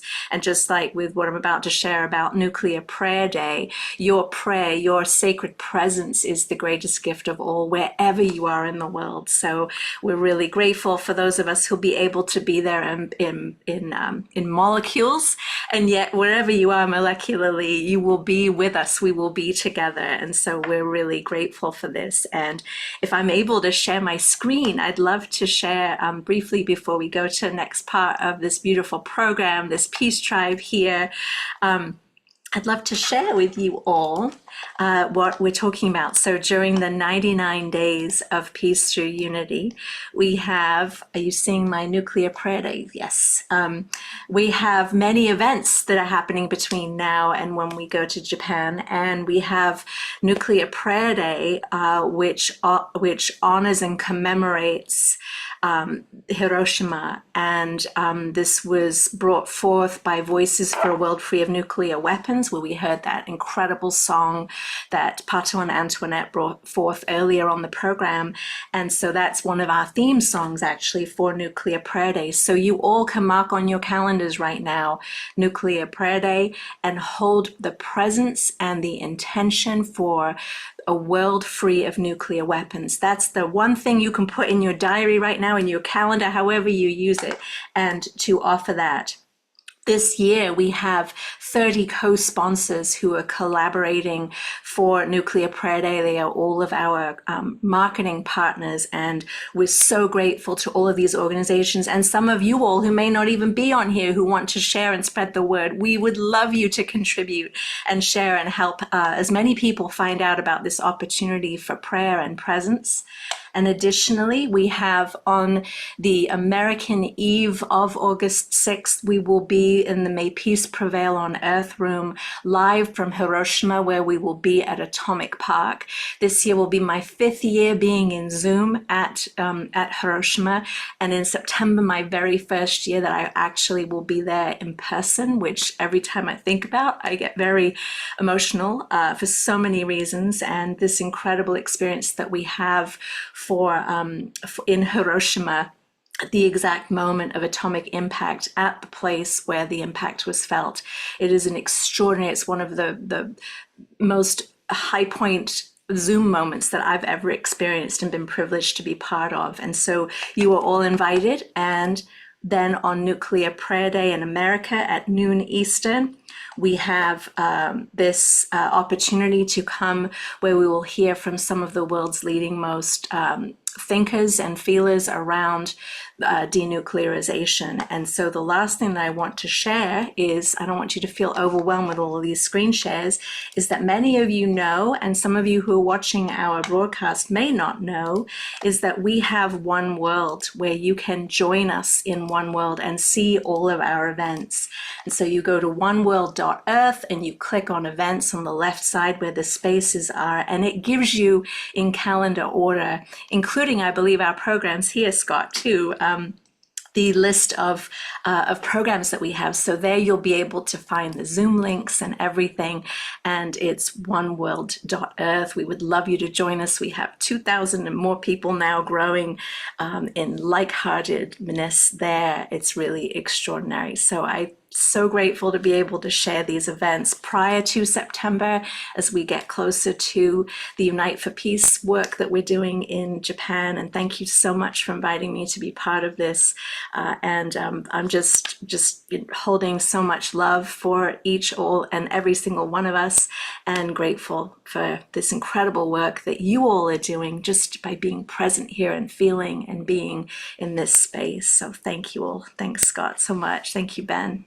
Oh, Becky, thank you so much. We love you. You're just, Reverend Becky is one of those people that just everybody loves her, and you bring so much love to all that you do. And thank you for all the things you do behind the scenes. You're one of those wonderful people that's behind the scenes, making all things happen. And I really appreciate that. And I'm going to keep you online just for a moment because we're going to bring up two other people that do a lot behind the scenes. And that's John and Summer Raymer, are, two amazing couples, Pato and Antoinette, John and Summer. And of course, John and Summer, among the many things they do passion games, they created the Sign Network, and we are going out to over 200 Facebook groups and pages right now because of John and Summer. So John and Summer, you're on camera with me and Becky, and I would love for you to share anything you want to appreciate Becky for, and then tell us about your vision for peace and some of the things you're doing to create peace in the world. Yeah.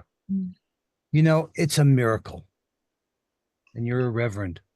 I mean, that we've all found each other. Yeah. And the joy that comes from your eyes, as Patricia said, and the love and care. We're living the loving way as a way of life. And you personify that. And my gosh, to hear the models of hope on this call. I mean, really, I don't know if Pato and Antoinette are here, but Pato's bio says he's a reggae legend. No. They're humanitarian legends. Oh my gosh. Becky, what happened with Ben and you and me and all of us together here. It's amazing. I don't take any of this for granted. This can't be an accident. Wow.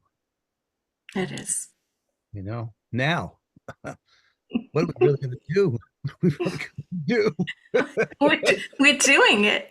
And the beauty is the way we talk about this is how we all treat each other outside of the events is more important than the events, and yet the events happen and they're even better because of the depth that we go in the way that we treat each other. And it's such a joy and an honor always to be with you both, and the love that you both share, that you pour out into the world. It's just amazing. So I'm so grateful that you're my brother and my sister.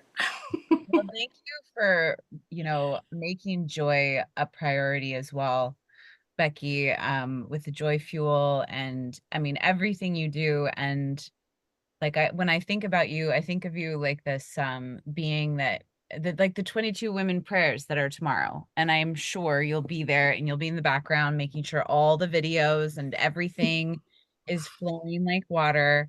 It's not easy to do those roles. For me, I sweat and it's like hot. You do it too, though, Summer. So you do it. Right? These things are, people just go, oh yeah, well, you get that video, and people just don't realize how much it takes to be a Zoom host and ask people for tech support. Like Becky, you are there for so many organizations. I've seen you do so much for the Global Silent Minute, and rarely do I see you, but I feel you, and I always know that it's going to be such a rocking container because you're holding it.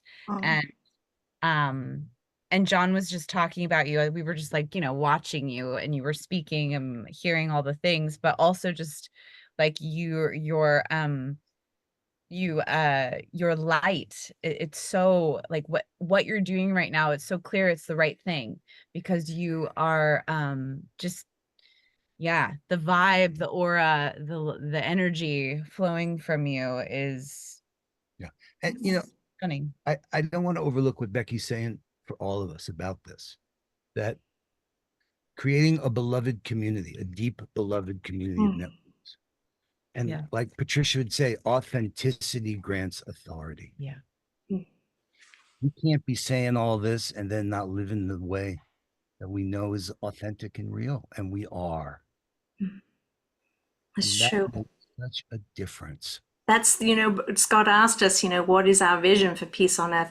For me, we are realizing it and we're being challenged by it. Like, this is it, because this is happening. We have found each other in so many ways, and this incredible group here, the Peace Tribe, like what each of you are doing.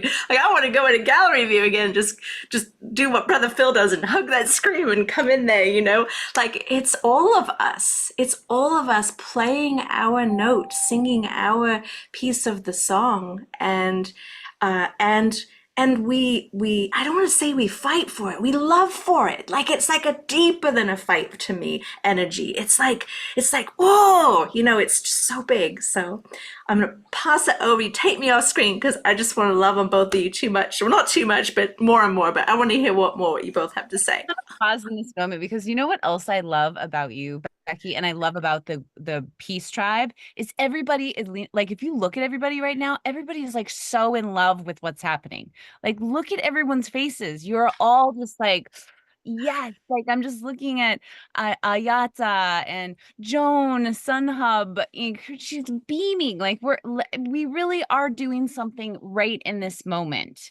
Donna Leah, like, you were just beaming. Jane, I just can't stop looking at you. Charles Betterton, oh, Connie, like, this is about who we are together. Well, it really is. Yeah. Now, in World Unity Week, the theme was dancing the dream. It still is, isn't it? Still? Well, that's where it started. And, I thought we were still dancing. The truth is, to learn a new dance is not easy. And we're breaking some new ground together. What we did with fusing indigenous wisdom with Patricia's work and the indigenous ceremonial change process with our AI group consensus. It's like these co-creation circles. What we're trying to do is break out of the old patterns to really get to what's keeping us stuck. I want to share, in the middle of all this, things happen to me that are so miraculous. Someone sends me a link to a paper by Otto Scharmer, who's been on World Unity Week from the MIT. I don't know if anyone's heard about this paper yet, but I think you will. It's called Fourth Person, the Knowing of the Field. Fourth person, not first person, second person, third person, but what is fourth person? The Knowing of the Field. And here's a quote from it that really got to me. Short. He says, the number one problem facing humanity today is not climate change or inequality or war. It's not the proliferation of artificial intelligence. Rather, it's our sense that we are powerless to change any of it.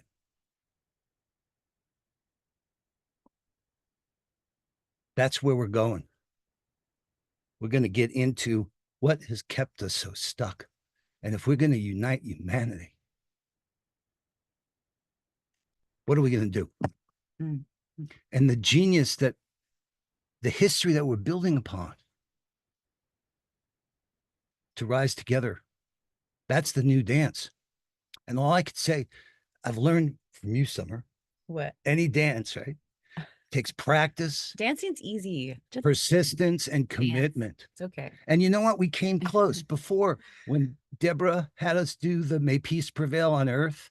Zoom in the beginning, when we try to talk at the same time, it's like, oh my God, it's noise.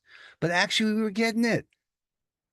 And I'm having this feeling of what we are doing here between now and September 21st. And that Convergence and Peace Week is a chance. I call it a demonstration project. Let us try out what it is to get behind a simple idea. It's, you know, Ben, when we were listening to Avon, we should call it Sounds of Silence throughout the world and honor that. That's such a beautiful way of talking about that minute of silence. And together come up with expressions of what does it really mean to unite together. So listen, we've done something that's simple. She also mentioned that Ben was dancing with the slides. That's right. I wanted to point that out. It's what stood out to me about that. Yeah. So that's my dream, Scott, that we would actually look back in June and say, oh my God, we learned how to do stuff together like we've never done before. And we've been, it's true. As one of our viewers, Reverend Jeffrey, wrote, we've gone from doom to Zoom. You know, in a moment, just want you to hear Peter Young. We want to bring you on in a moment, Peter. So if you could be ready. And I definitely want to have Summer share with us about her dances. She, you know, many of us have participated in these 24-hour dance-a-thons that she's done. Well, she's making it a little bit easier for us. She's doing 4 or 5-hour ones, and she just had one yesterday for her birthday. Yes. Now, since it's your birthday week, here on the Global Peace Tribe, we have a tradition, which is when it's somebody's birthday, you, if you'd be willing, I'd like for you to share your vision for the next cycle around the sun. And all of us are going to hold that vision for you. We're all going to tap into our higher self, our Christ consciousness self, our Mary Magdalene self, whatever your archetype is, and hold the vision. And you can do it one of two ways. You can just say, over the next 12 months, I wish to accomplish da-da-da. Or, theatrical person that you are, you can pretend it's a year from now, and you're telling us everything that took place between July of 2024 and July of 2025. Your call of how you want to play it. Audience, our job is to really pay close attention. No more, you know, put your other things away, and let's give Summer Joy our full focused attention. So it's July 19th, 2025. And we are all dancing into peace, into justice for all. We are alive and connected to what surrounds us with such compassion and love that it is oozing out of our eyes and our faces and our hearts. July 19th, 2025, I finally have discovered how to publish my books. And I have this amazing publisher that I get to introduce to you all. And it's like so aligned with the magic and the medicine of the Garden of Joy that I have been brewing since the beginning of COVID. And I have these 2 books, and I'm dancing with the pages of the books, and they're just like flowing out of my hands, and you're catching them and you're opening them up. The Unicorn's Gift, Planting Seeds of Joy for the Future. I finally am delivering that book to Jane Young so she can read that book with her grandchildren, and they finally get to plant those seeds from 2050 that are the seeds of everyone's dreams that they're planting into the earth. Together, and seeing what these marigold seeds can do as we treasure and care for them as if they are our children, that we are caring for our dreams of 2050. On this day, July 19th, we're all sharing in one world the journey of what these seeds can offer us and these dances can offer us as we are together. And the Global Peace Tribe has expanded. Unity Earth, One World. There is this huge orchestra of harmony, of just I'm looking at my computer and I just see all these tiny little faces where it's zooming, but it's just there's just pages and pages and pages and pages on my computer. It's unbelievable.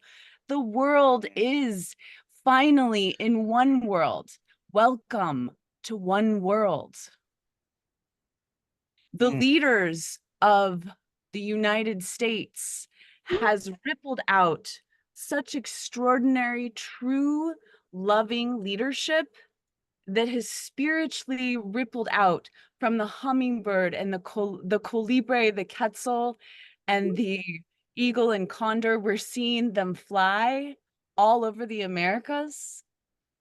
And it's rippling out the leadership of women and good-hearted people leading our countries. Nations, the walls between the nations have fallen. There are no walls. We are one on that day, July 19th, 2025. It's a beautiful day. My birthday is a birth of huge marigold blossom coming out of everyone's hearts. I'm going to gallery view. Let's just all send our love, send our vision, and know it to be so. Maximum grace for beloved. Maximum grace for her vision. Maximum grace. Thanks. That was so fun. Thank you, Scott. Absolutely. And put into the chat box, please, your schedule of upcoming dances. It's really fun. Yesterday was early. It was in the morning, and it was beautiful to wake up and start my day watching Summer and Kristen and Dana dancing away. I got up, I got my butt out of bed and did some dancing too. It was It's really good to have you. Hey, we're going to bring on Peter Young because he also is just a huge part of this dynamic series of events and all that's going on. Welcome, Peter. Hey, Scott, how are you? Good. Can you hear me all right? You want to do a kind of an introduction of what Peter's going to be doing for us? Yeah, well, I think it's really important, Scott, to have Peter come in here. Hubcast Media are really a huge part of what allows us to be able to even dream at this scale of being able to do a global broadcast that brings together many different cultures, many different parts of the world in an integrated 24-hour shared experience. By the way, some of that was a beautiful vision for your birthday. May it be so. And may Unite for Peace lay the foundations for some of that vision to come true. And no doubt that is what's unfolding. Peter, your devotion is legendary. Your commitment, you're a man on a mission. You've built Hubcast for this purpose, to be a platform for all these voices to come together and to be a megaphone for the movements that are represented here and many other communities around the world. So this is a really significant moment. And September 21 will be the launch of the Hubcast network, 24-hour TV, all around, the SDGs and other very positive value-based programming. So super exciting. And, having the collaboration that we all have with Hubcast, again, as I said, is what allows us to be able to put this broadcast together, connecting all these different parts of the world on one day with a very singular purpose: to unite for peace. Peter Young, over to you. Thanks, Ben. Again, my apologies, everybody, if I'm breaking up or not, but I'm up in the mountains, the Chuckanut Mountains of Washington State, coming down to see a friend on a gorgeous regenerative farm down here. They're a great community, a great space, a great example of community in the natural farming. It's just amazing, these spaces that we discover and these communities that are coming together, and really what Hubcast is about and what it has been since we founded in 2014 originally. We're actually at our 10th year this year. Hubcast was, its goal, its mission was to build technologies to lift up the underbanked, underserved, and create a voice for people that struggle to get into the global conversation. and that's both internationally, domestically, and find systems that, you know, creates a global harmony through one voice, through one connection. So as we've been working, it started actually, Ben, I guess, Caravan of Unity. We went across the United States pre-COVID or during COVID or something like that. And we had an amazing time back in 2020. And then that led into Peace Weekend through the 99 Days of Peace. And then I just kept going and going and going. And we've created an amazing community of people of the light and people light workers. People just want to create this global harmony around the world. And so for me, I felt our job didn't end at just creating technologies to capture content. And, you know, you've seen a lot of our work over the years where we do what we call Produce Zoom, which takes the basic Zoom and helps people like Becky and John and everybody to produce content and gather and create these amazing broadcasts. But we realized we had to get this voice to a much bigger audience. So we about 2019, we started working on secretly a network that would compete against the Netflix of the world, a network that would be on TV networks, almost like a global public broadcasting, but all about connectedness and oneness. And so we are really excited to come up to the launch of that in September. And what a better week to present it, but Peace Week. Because it's such a catalyst of so many celebrations coming together. And I think what happens, and John, you said it earlier, we always seem to be drawn towards what's not working in the world, and we forget about all the amazing things that are happening in the world. And that's what this network is about. This is about raising up the voices, the people that are, there is something happening, there is hope. You know, a lot of people are just pulling in their carpets and locking their doors and say, I give up. But that can't be. We have to think past that. We have to get into the space where people see that there is a future and there's opportunity. So for us, it's about amplifying that. And we're doing that at a global scale. Over the last, I guess, 2 years, I've been traveling around the world, putting equipment in spaces. I went down to Melbourne, Australia, or went over or wherever that's, and met with Ben and left him a studio kit there. We went to Rwanda and we have a studio in Rwanda. We left a quick kit there. I leave for Paris for the Olympics on Wednesday, and we're leaving equipment over there in the UK and in Europe. So it's about creating this system out there where people can connect through, but most importantly, amplify those voices that just don't have the chance to be in the global conversation. So I'm really excited. And the big thing though, to create a community, we have to come together. So when Ben and I were in Ibiza, we said we got to create something really special this year. There's just so many things happening. So we came up from Unite for Peace.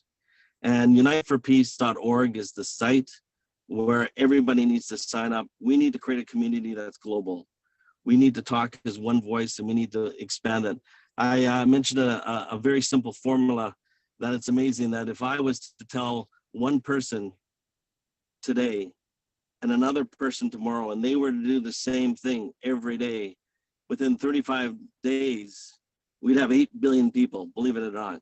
It's an exponential calculation that all we've got to do is spread this message and have people come together and connect. Because once you get into a community that's bigger than 1 million people, you become relevant in the global voice, the global conversation. Our goal is to create that mega voice so we can amplify it and bring it to everybody, no matter what part of the world you're in or wherever you are connected, what culture, what belief system, it doesn't matter. We're here, and we just want to bring everybody together. So thank you for Ben for allowing us to be on this journey, and thank you everybody, the families that we've created. It's absolutely amazing, just the connection that I've experienced over the last 4 years. But thank you, Ben, and we're just really excited about what's coming up. Peter, thank you. Beautiful brother. What are you doing? Thank you. Ahead. And you go ahead, Ben. Anything you want to add? Oh, no, just gratitude, Peter, to you and Delan and Mark and the whole team at Hubcast. You see when we all lean in together, what we can achieve. It's really limitless. And what gives me hope is the synergy and the collaboration between Hubcast Media coming together with One World Unity Earth and Ungun and the Awakening World and the Whole Movement and the evolutionary leaders and et cetera, et cetera, et cetera, et cetera, and say, what can we do together? And our superpower, our real superpower is that we are a collective. We're not a monolithic, you know, I'm not going to name organizations publicly, but we're not a monolithic organization that sort of just does things their own way. It's collaboration, and the spirit of we is built very much into everything that this global community is connected to. So you add the URI, you add the other global networks, the Japanese groups that are on board with this. We are way more powerful. We are way more numerous. We are way more influential than we've ever dared realize or dream before. And this is an opportunity. As John says, it's a demonstration project. But who are we demonstrating it to? We're demonstrating it to ourselves, what we are capable of when we come together into it. Yes, Unite for Peace, September 21, 2024 will come and go. But what will happen is it will be a pivotal moment when we get a new and deeper insight of what's possible together. And the legacy of that moment, with the birth of the Hubcast network, with the beginning, the first day of the One Home journey, and all the other things that are going to be born in that super convergence, things we can't even imagine yet. You know, Scott, we go back to December 21, 2012, the end of the Mayan calendar. You know, Unified did their first global meditation that day. Even before Unity Earth was Unity Earth, the U-Day festival in Chiang Mai, Thailand was that day. Uplift did their first festival in Byron Bay. Compassion Games was born the month before. This whole super convergence, this is a 12-year beginning of a new chapter for all of us. And the seeds that we're sowing are beyond our imagination. From Hiroshima, after the retreat to Mount Fuji, the incredibly important events of San Francisco, New York, Geneva, London, the African Union, all coming together to actually, you know, show us who we are and what we're capable of. I think it's a turning point, and we've got 2 months to pull it together. So, Peter, thank you for your unwavering commitment and devotion, and to the whole team at Hubcast. Obviously, we need everyone on board. We can't do without you. I do want to reach out. I do want to acknowledge the team of people that have been behind us through all of this. You know, the Mark Currans and of course my wife Delan, who's been, you know, absolutely a pillar for me as we go through all this and build this amazing infrastructure. Michael Kraus, again, these are people that really hold this together, the glue in behind. Like I said, oh, look at that, my wife. Here I'm sitting in the car and she came up to say hello. So thank you so much, everybody. And as I say, we got 2 months. Ben, we're gonna go hard on this sign up. Everybody's got to go to uniteforpeace.org, sign up, get involved, get connected, and let's do this. Thank you, brother. And just quickly, it's Unite for Peace with a number 4. And so the number 4 seasons, 4 directions, is a very powerful presence in the number 4. I want to say hello to Patricia Ann Davis, who's joined us in the room as well. But it's uniteforpeace.org. Go there and share it out everywhere. Get everywhere. It's just a simple page there now. It will evolve as we go forward, but we've started, and this is how things begin. But it's really an opportunity. You got people here in the room and people watching this, Scott, will have ideas of what we can do as a collective, and we're welcoming those. You express them in One World, express them on the co-creation circles that will continue, and John will share those upcoming. Go on a pilgrimage, go to San Francisco, go to New York, go to Geneva, come to Japan, or create one locally. You know, and yes, Earthstock in August will be another step on the road. It's a big thing in and of itself, but it's also part of what's unfolding in these 99 days, another opportunity to build up progressively to September 21. So Scott, thank you for doing this. This has been an awesome show. I know we've got some great stuff yet to come, but just wanted to take a moment to thank you. This has been very progressive. It's been amazing. And there's more, everybody. This is one of those shows that we've probably got another hour ahead of us. So make a little bit of tea. I want to really welcome all the people watching through the Sign Network. Sean and Summer, you're amazing. Every show we do, they broadcast it out to their network through the Sign Network, which is another wonderful example of how we have transcended competition into collaboration. And John and Summer, you've really been leaders in that movement. And so I want to just say hello to all the people watching us Again, whether you're watching us live or watching a replay, you're scrolling, you're on one of your favorite Facebook pages. Wow, what's this Global Peace Tribe? Wow, Pato Antoinette, let me check it out. And you're watching us. Well, welcome, and come join us. Come and join the Global Peace Tribe. We do 2 or 3 shows every week, always on Wednesday nights and Saturday nights. And then we do special events. Like this week, we're doing a special film screening on Sunday. And all of our programs are designed to inspire, to inform, and to really build community. Look at the amazing community. If you're watching tonight's show, you're getting a feeling for the community that's been building through Ben and Unity Earth, building through the Sign Network, building through Hubcast, building through the Global Peace Tribe. How do you join us? It's easy. Just go to globalpeacetribe.com. globalpeacetribe.com. You can learn all about us, see what our upcoming shows are. We always have the upcoming shows listed there.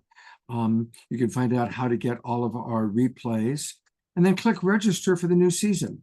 And that's a good time because our new season goes all the way through till the end of September. And there's different levels you can join at, as low as $22 for 3 months for students and seniors and those who are on a fixed income. So please come join the Global Peace Tribe. And you know what? One of the best parts of the Global Peace Tribe is, one of the best parts, all of our shows are great. As you can see, all of our presenters are interesting, but every show we have the amazing, wonderful Omashar, who provides us with 1, 2, or in a case like this evening, 3 original musical numbers. He is really the voice of the Global Peace Tribe. And it's time for me to turn it over to him for his second song of the evening. Well, with that, let's sing something completely awesome and anthemic. And I just feel so honored to be amongst such esteemed, I don't know what even the word is, such people who are starting to speak their own truth. And the truth that we speak is collective, and it comes from our heart, and it is right now rippling out. We are uniting for peace. And this is our little will behind us right here. And I'm just going to change my mic source.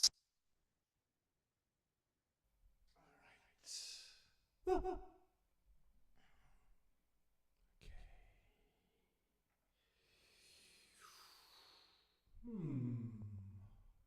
we go.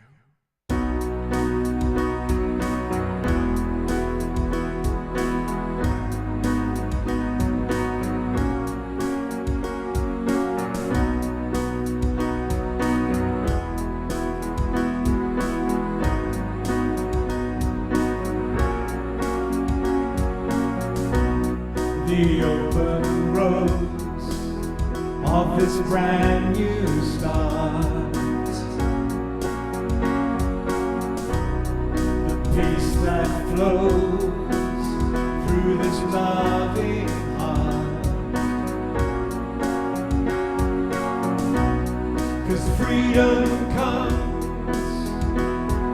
with letting go.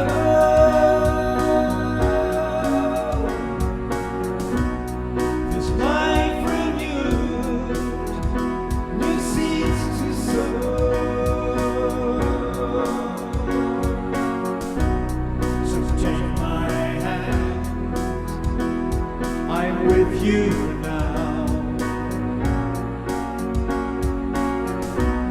relax yourself, your furrowed brow. The past is gone, so say hello.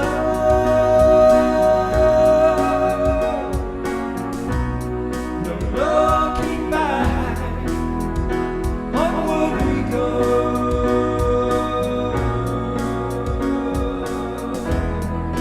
This is the life awaiting us,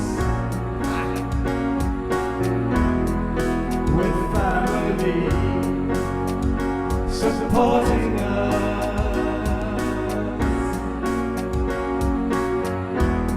The sword of truth has cleared the way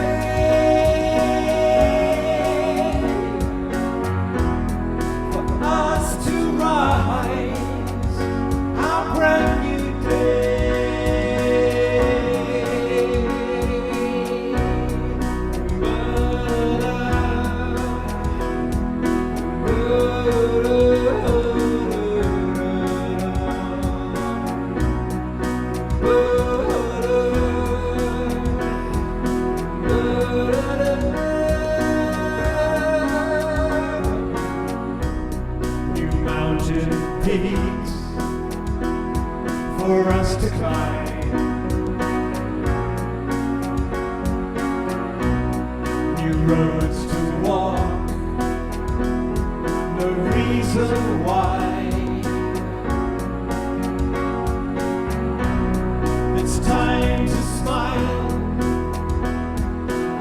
as one.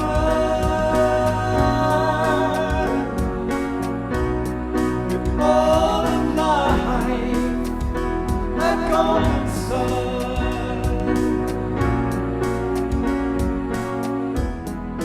This is the life awaiting us.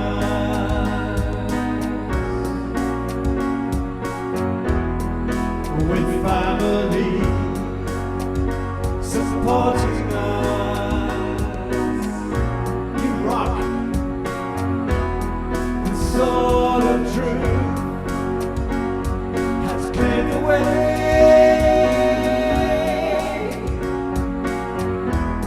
for us to rise our brand new day.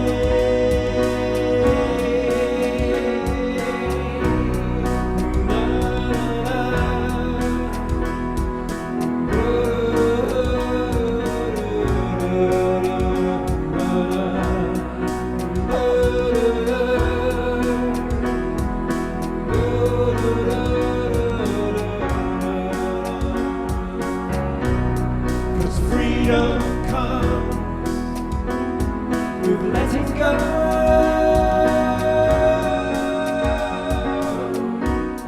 It's life renewed.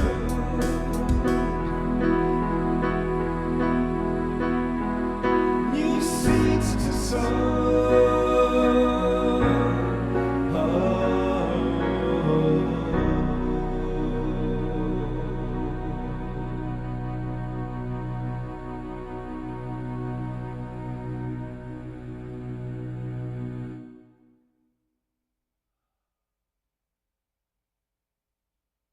On gallery view and appreciating our beloved brother Omashar.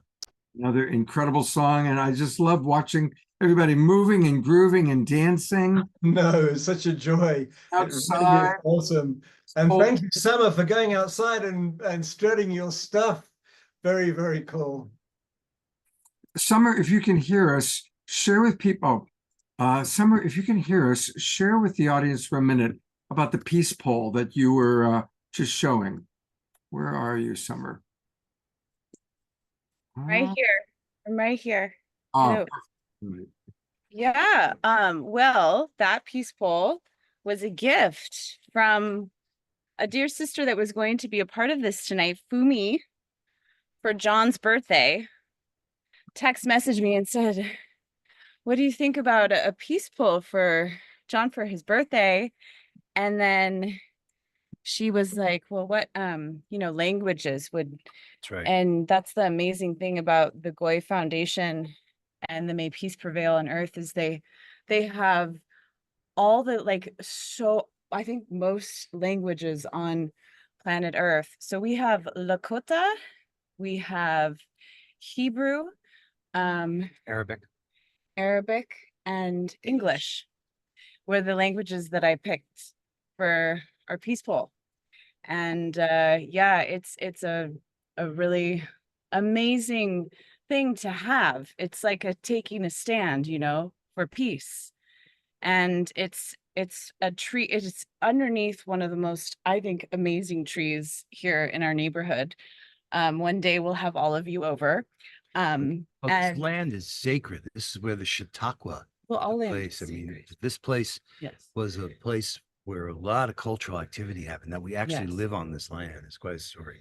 Yeah, For another. that's another Zoom session. But yeah, so it's I think really attracts neighbors. They're intrigued by the peace poll. They lean in and people drive by and walk past, and it really holds something that I think has really transformed our neighborhood. And there is more unity unfolding here and with our family. My brother was dancing in his yard, and I don't know if you noticed, but our dear nephews live next door, and I think what we do in our backyards, how we treat our neighbors says a lot, and how we treat our family members about what is possible with peace in our world. So that's something that's very, very dear to me, is the healing of othering. And it's not always easy, but the things we can do right in our neighborhood, I think, really does move huge on what we wish for the world. Thank you. Thank you, John and Summer, for sharing that. I just want to acknowledge you as such an example. Really, we talk about demonstration of you of being such a good collaborator and the global peace tribe and the value it brings to all of us. I mean, this is like, Ben mentioned Patricia's here. She talks about healthy helping teams and being there for each other. And this idea of co-creative situational leadership. There's really no one behind the scenes. We're all here doing our part. And you holding this space, Scott, is a blessing and a gift. And thank you for making it so that people can honor your dream like that. That was really beautiful. And Omashar's music and everyone's intentions. This is my dream that we weave this together in unprecedented ways. And we will. We have 60 days to figure this one out. Very much. Thank you for the acknowledgement. And thank you again for talking about the peace poll. Fumi sent me a peace poll, and I was so proud to put it up. And same thing, to explain to the neighbors, watch people drive by. Yeah. And thank you so much for all the support that comes from so many people that are in this Zoom room, Scott, because you really do. It is you and Omashar and all of these people. I've danced like hundreds of hours with so many people that are in this room. Like, I mean, I don't know what I would do without Sylvia. And Sylvia. And honestly, Omashar spending time with me patiently. I still can't do video backgrounds like him, but one day, I know, still haven't figured it out. But seriously, there really is an amazing community in your Zoom room, Scott. They follow where you go, and I always want to follow where you go because I just so believe you are so consistently holding. It literally makes me cry. Like you really are unity and peace. And it's an honor to know you and to be supported by you. It's so easy to support you. And that's a perfect segue to an announcement that I want to make. So thank you, Summer and John. I love you guys so much. So if you all want to follow me, which most of you do, and I appreciate, there's a very special event that I just have scheduled on Monday night, September 29th. Listen to me. On Monday night, July 29th, that's a week from this Monday, we're going to have another event with Marianne Williamson. I know that most of us are probably have strong feelings about what's going on politically. And it's scary in many ways. The threat to democracy, certainly the polarization, the way that these two political parties are not interested in collaboration. They're only interested in their own power.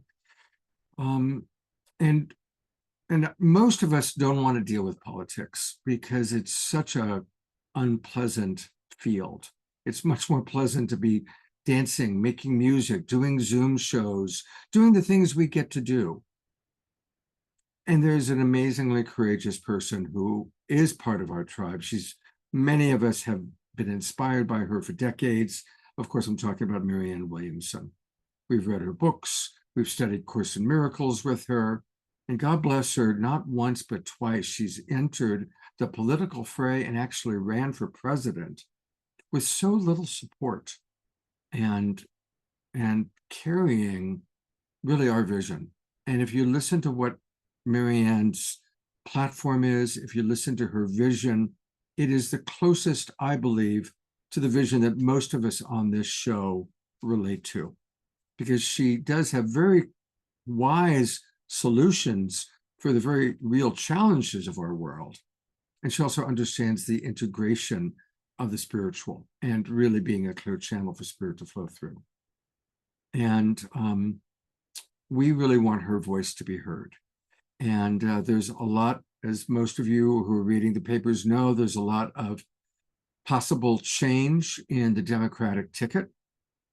There's the strong possibility, we hope, that there's going to be an open convention, Democratic convention, and we are hoping that Marianne's voice can be heard because it's a voice that needs to be heard.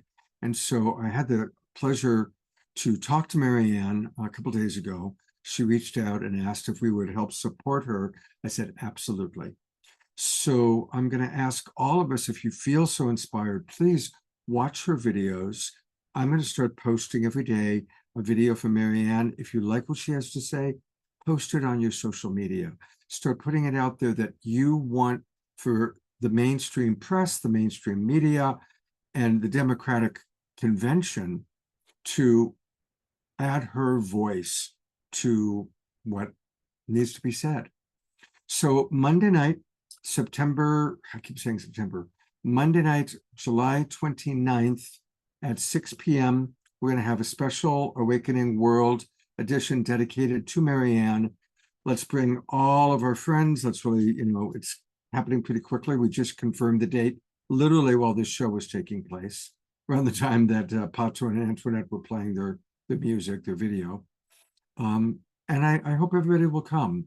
And let's hear what Marianne has to say. And let's do what we can to get her voice out to the world. It's really, really important. I don't take a political stance, and Marianne transcends politics. She's running for president so that her voice can be heard. But this is beyond politics. This is what this whole show tonight has all been about. How do we create peace in the world? And Marianne is a very important voice for us to support.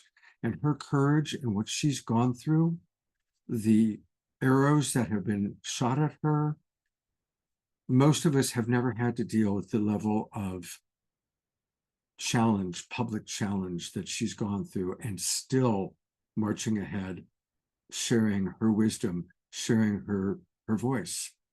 So thank you for listening, everybody. Please mark that into your calendars. And blessings and maximum grace for Marianne Williamson. I am going to continue with Global Peace Tribe announcements by turning it over to another one of our favorite people, Christy Michaels. And Christy has something very, very special that I want to make sure everybody also knows about. Christy, you're on camera.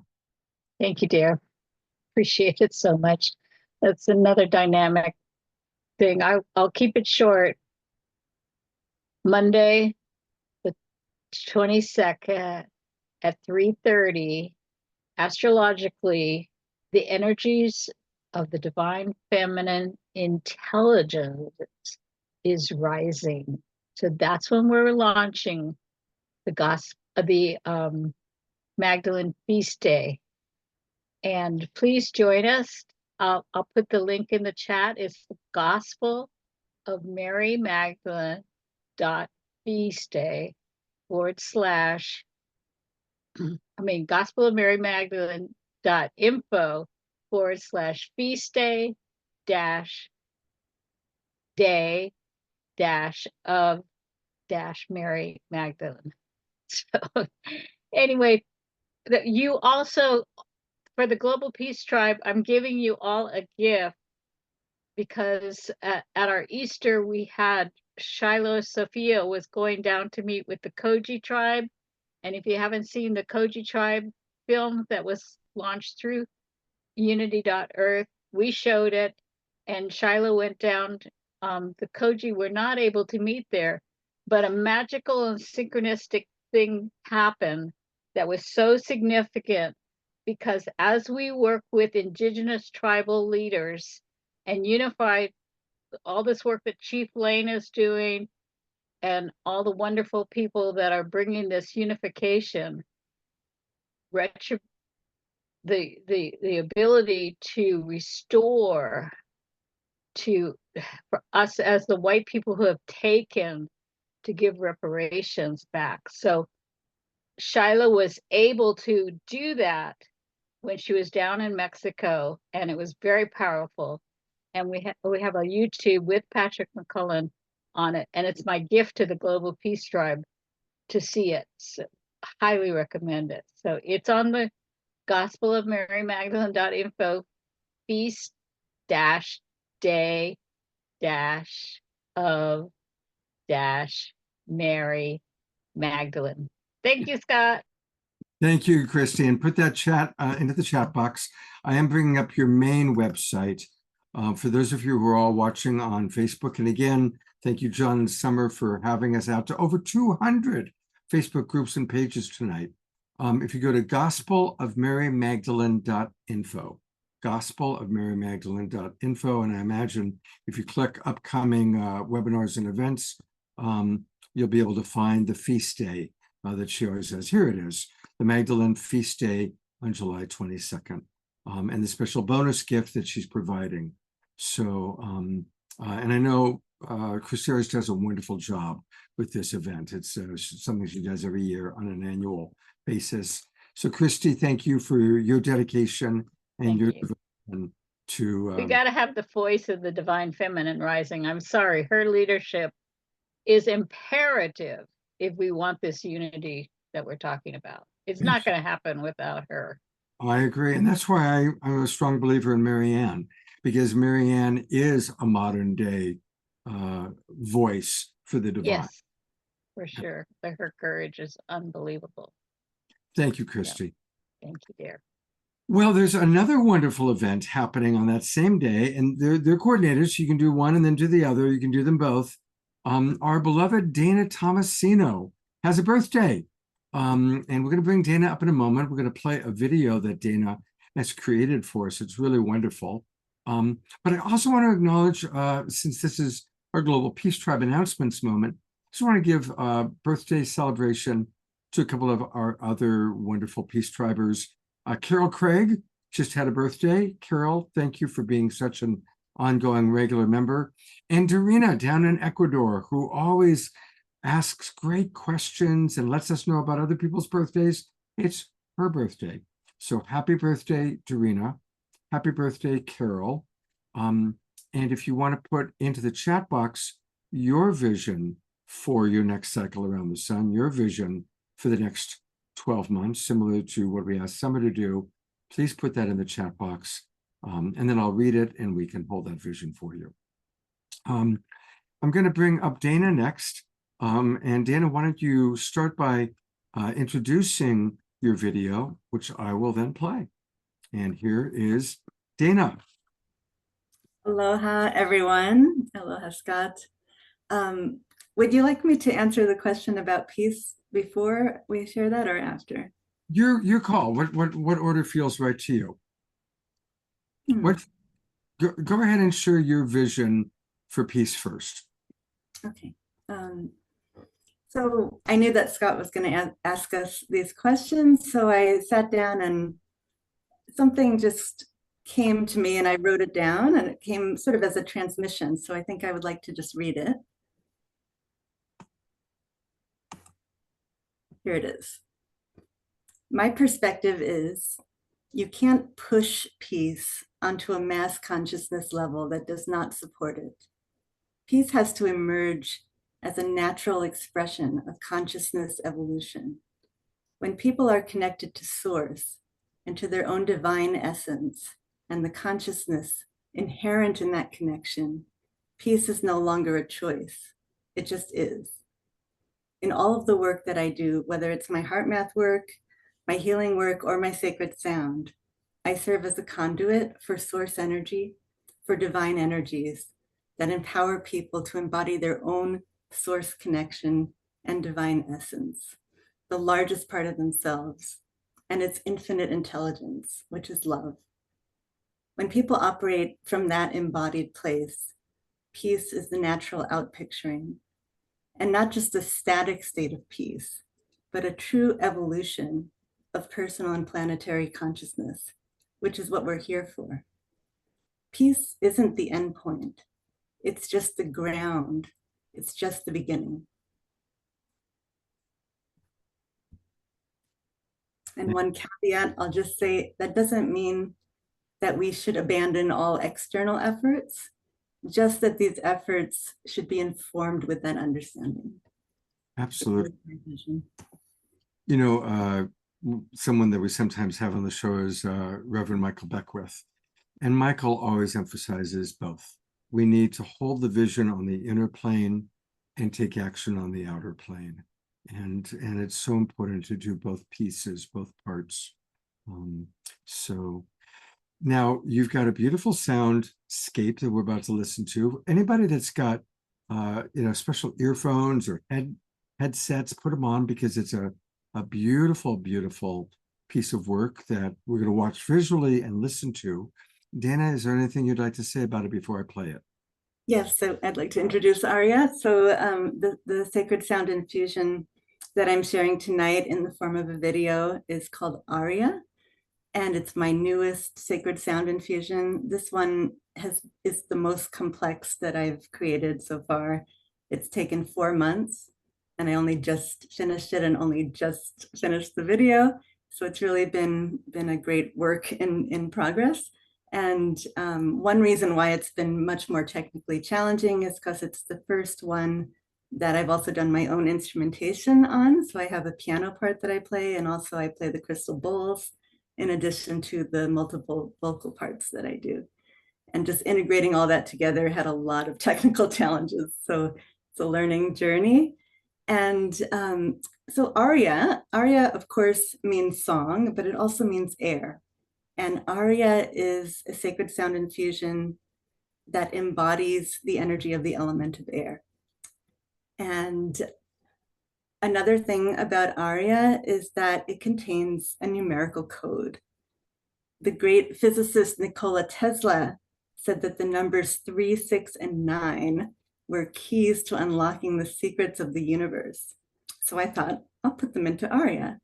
So Aria is embedded with a 369 code.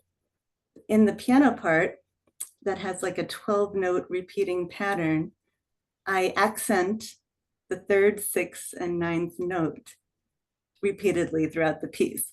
And you'll hear that accenting with a pattern, sort of like dun, dun, dun. And then you'll hear that same accent with the crystal bowls. So that's one way that the 369 flows throughout Aria.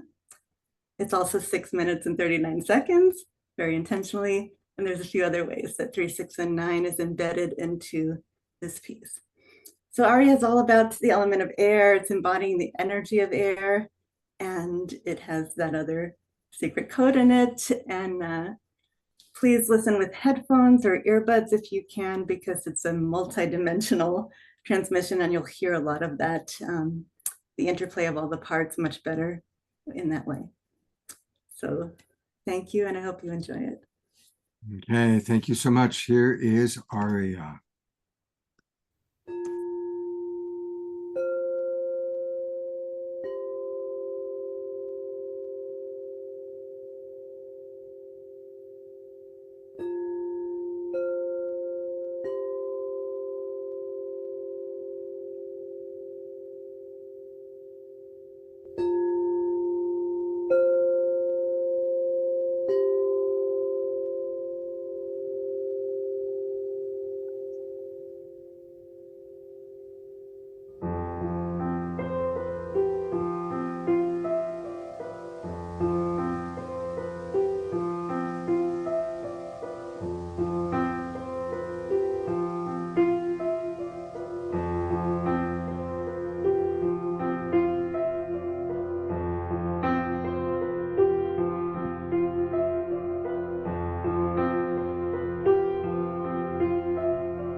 Beautiful.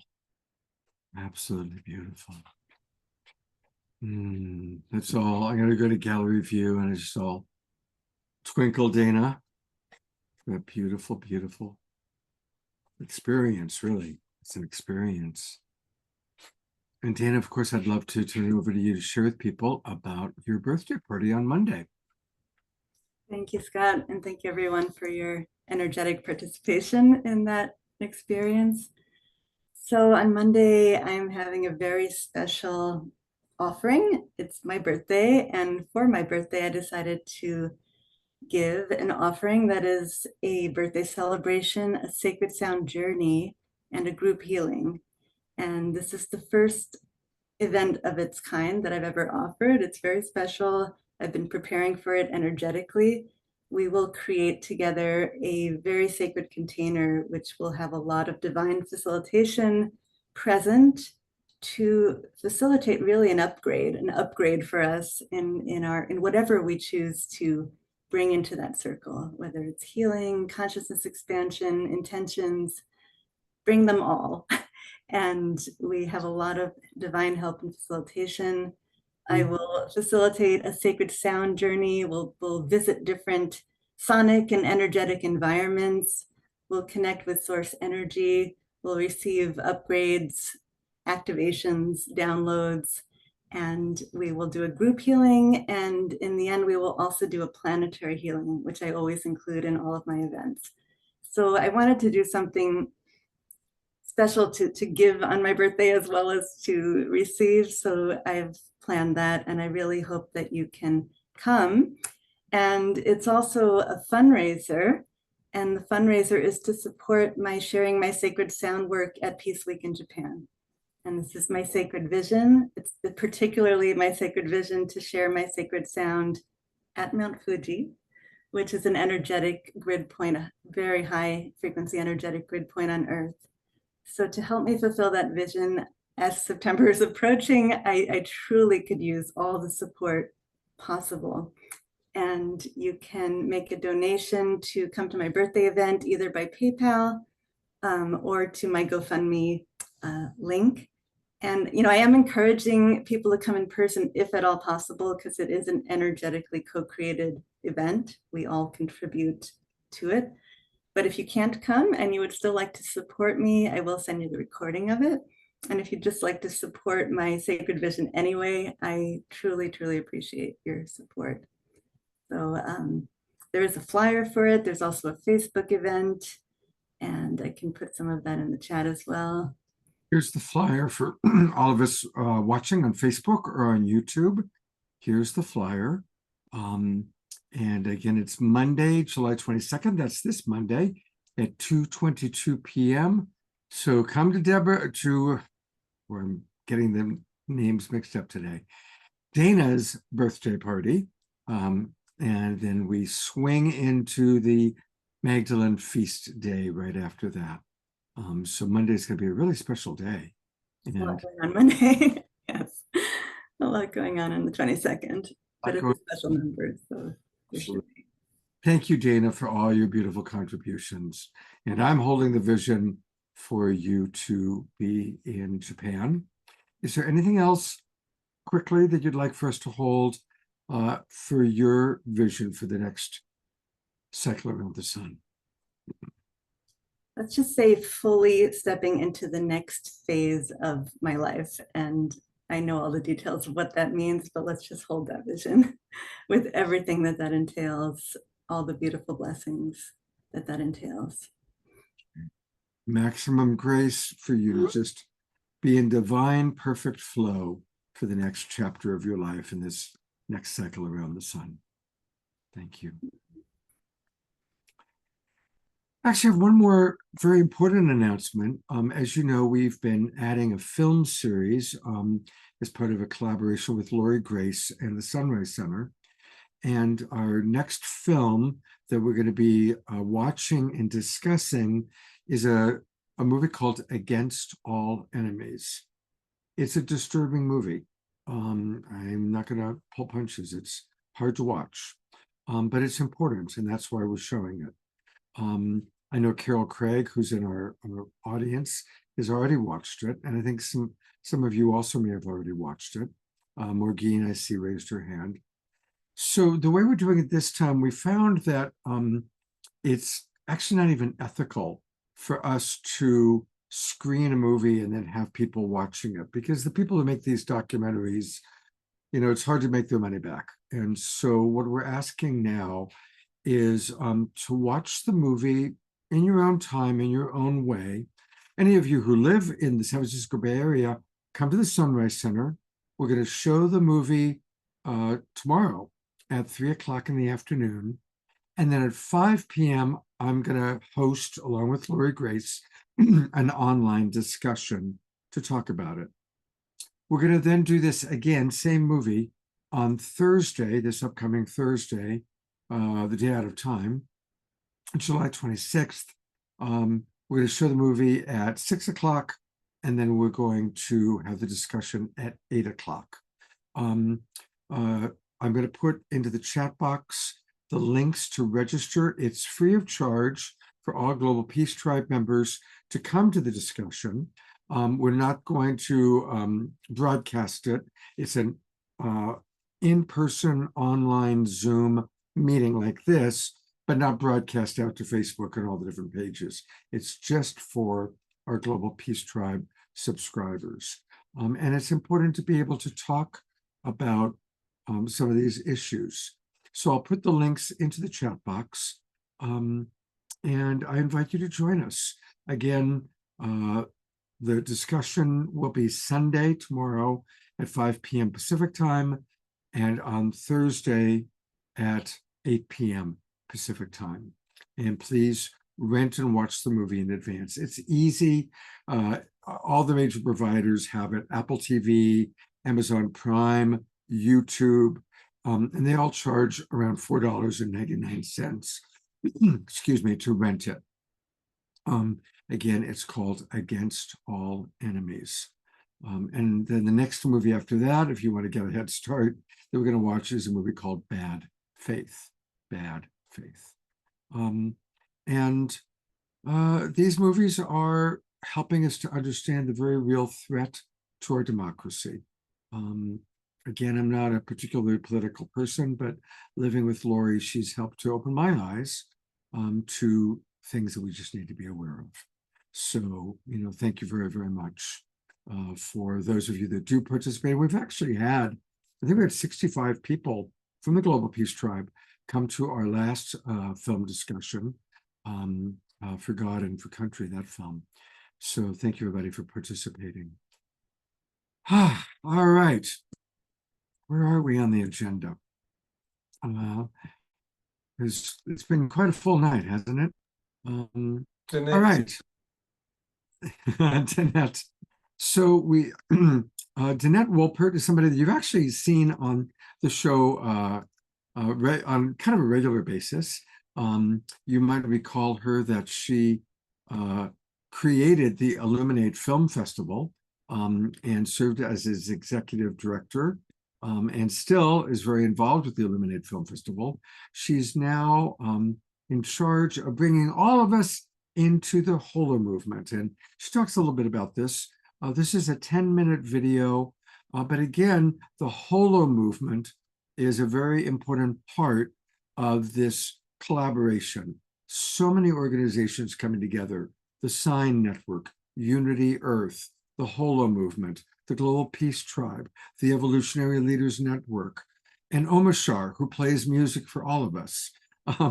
We're all coming together to create Unite for Peace.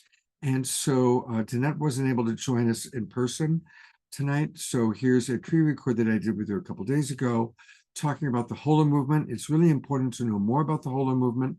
All of us should be participating in it. And here we go. Let's hear from Danette.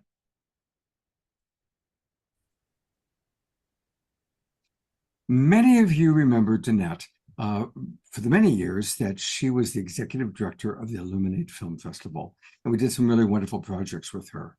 She has turned Illuminate Film Festival over to a wonderful team because she is now the visibility director for the Holo movement. Now, our immediate Zoom room audience knows a lot about the Holo movement. We've had multiple shows about it. But for those of you who are watching on Facebook and YouTube, and maybe all of this is new, the Holo movement is a truly global movement that's bringing together people in a really beautiful way. And I'll let Danette share that because she is the visibility director for the Holo movement, which is going to be a major collaborator with this Unite for Peace coalition. So Danette, thank you for being with us. Thanks so much, Scott. Always happy to be here with you. And thank you for that lovely introduction. Just want to also add that while an amazing team is moving forward with Illuminate, I am still, it's still my baby. And we're sort of moving together. You know, I'm sort of acting as sort of president of the board at the moment, and I'm working with our I am director. delighted to hear that. That's wonderful news. And yeah, it is your baby. And for anybody who doesn't know, the Illuminate Film Festival, certainly my favorite film festival of all time. Thank you. Baby, they ran for 10 years, yeah? 10 years, yep. Yeah.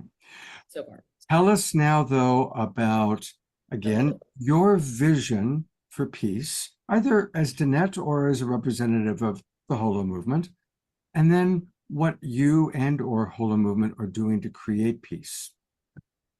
Well, absolutely. I'm lucky to be a part of now, you know, numerous efforts to create peace in the world.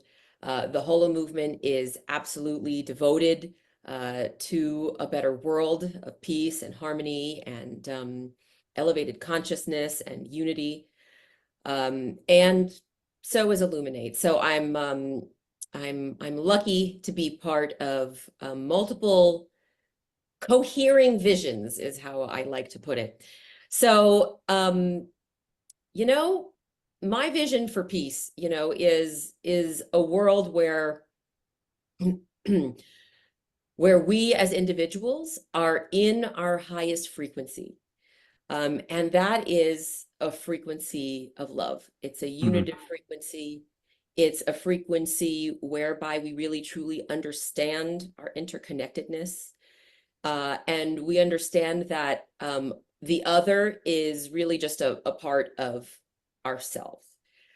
And in doing that, and in seeing the world that way, and in having that unitive perspective, we treat each other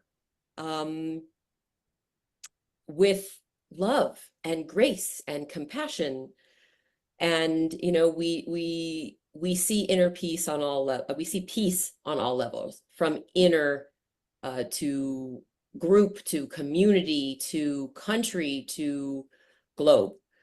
And so that's my personal vision for peace. And I know that both the organizations that I work with, both Illuminate and the Holo movement, would entirely agree with that vision. And both have a mission, a stated mission and purpose that is in alignment with that vision for peace, and have really lots of initiatives to support that mission. Beautiful, thank you. And working with Holo movement, what inspires you about this group of people that are coming together, and maybe how that goes along with this new coalition? I'm calling it Unite for Peace Coalition. What's that mean to you, and what are you observing from your kind of unique observation deck? Well, you know, the Holo movement, you know, is, I think, as I've mentioned before on your show, and as many others have, is a social movement that's awakening us to our interconnectedness and in igniting a critical mass of collaborative action that serves the good of the whole.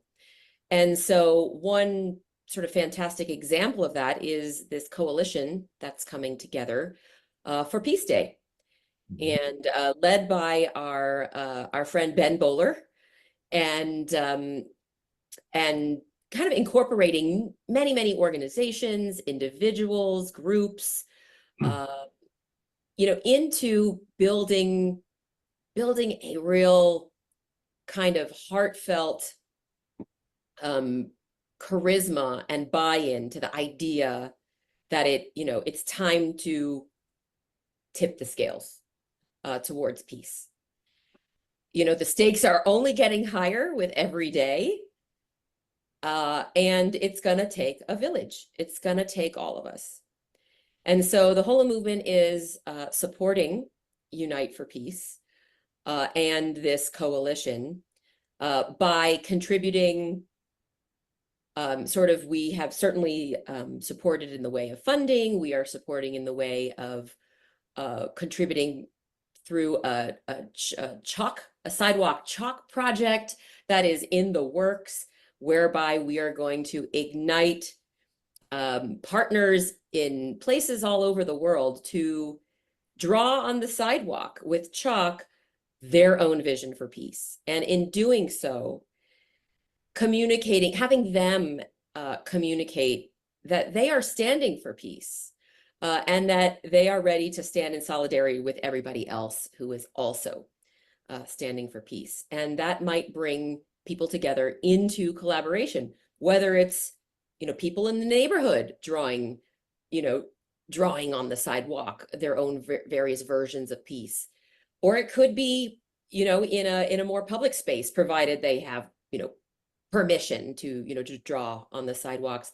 It could be, a group of employees in a nonprofit, or it could be a group of high school students in a service club.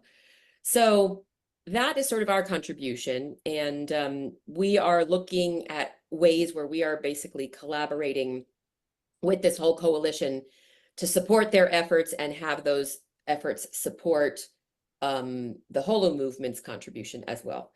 So that's really exciting.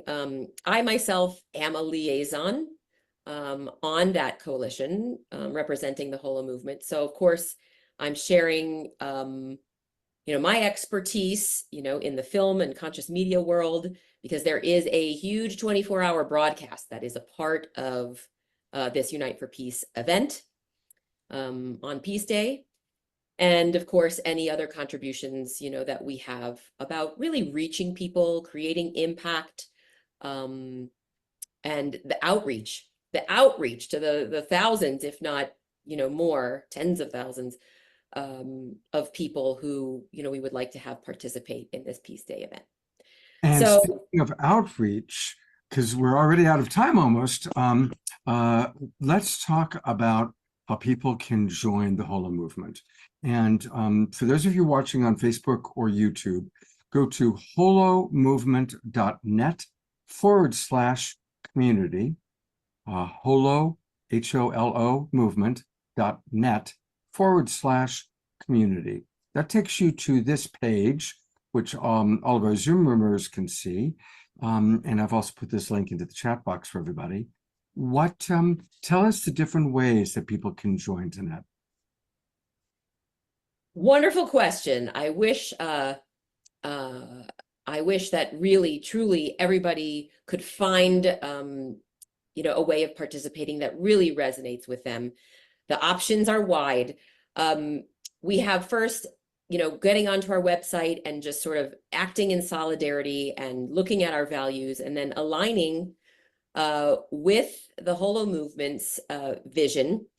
And then really that just sort of sends you off to do whatever you might think might serve the good of the whole, because that is naturally a part of the movement. And so, participating in the Sidewalk Chalk program would be an example of going ahead and signing that form, and then just being a part of the movement, and then sending in your photos of your sidewalk drawings, etc. There are 3 other ways which, you can explore on the website, including forming your own Holon, which is a group of 3 or more folks who are committed to any kind of project for the greater good.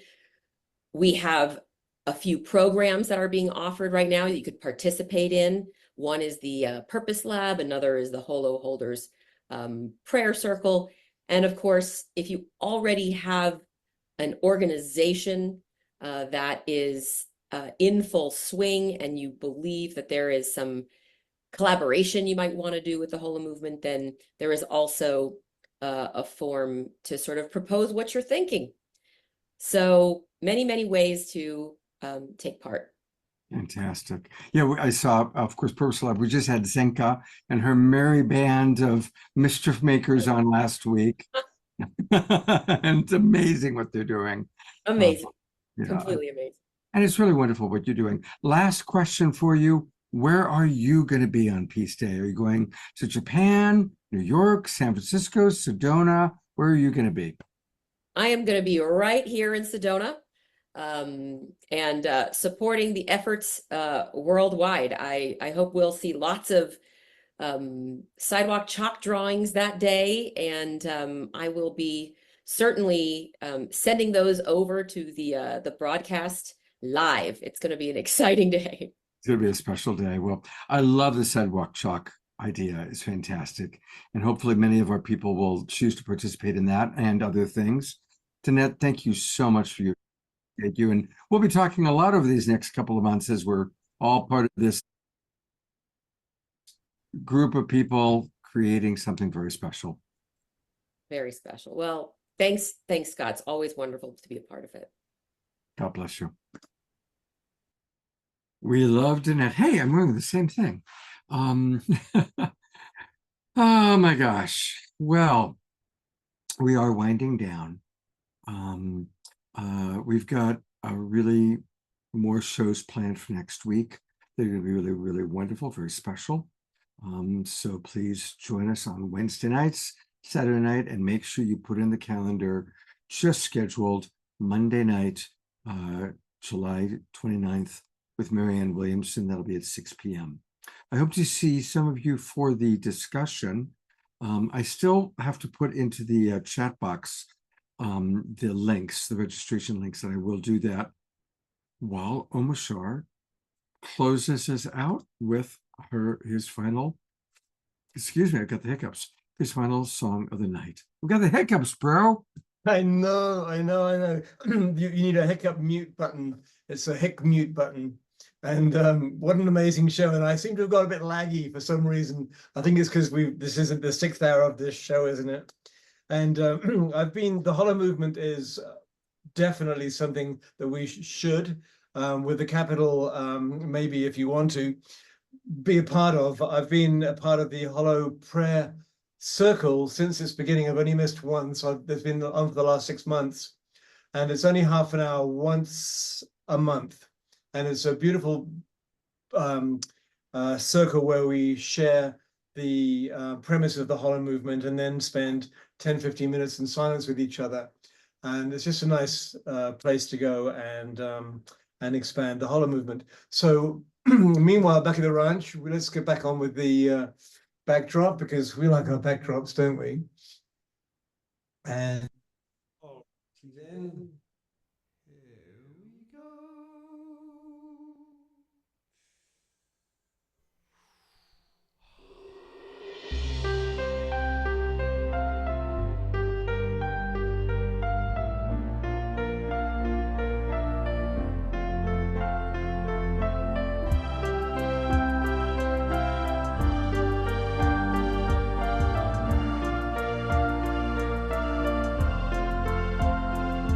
when flowers grow, dripping with dew, and rivers flow in sapphire blue, I suddenly know what a fool God I knew.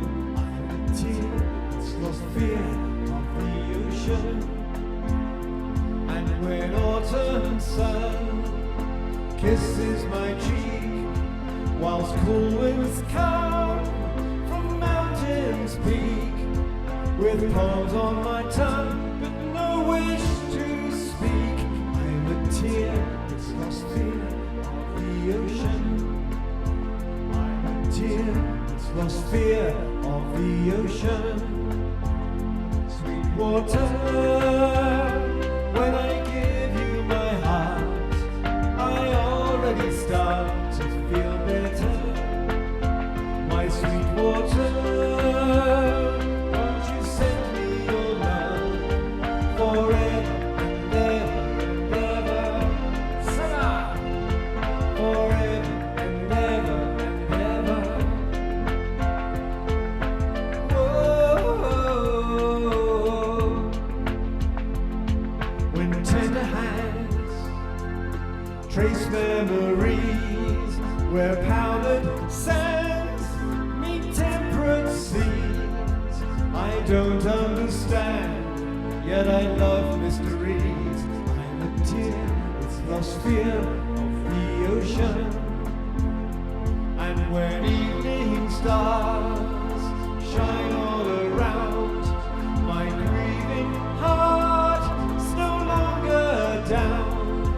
And things that were lost, that's where true hope's found. I'm a tear, it's lost fear of the ocean. Happy birthday, I'm a tear, it's lost fear of the ocean. Sweetwater, when I give you my heart, I always start to feel better. My Sweetwater, won't you send me your love forever and ever and ever? Oh, Sweetwater, when I give you my heart, I already start to feel better. My Sweetwater, won't you send me your love forever and ever and ever? I'm a tear, it's lost fear of the ocean. I'm a tear, it's lost fear of the ocean. I'm a tear, it's lost fear of the ocean.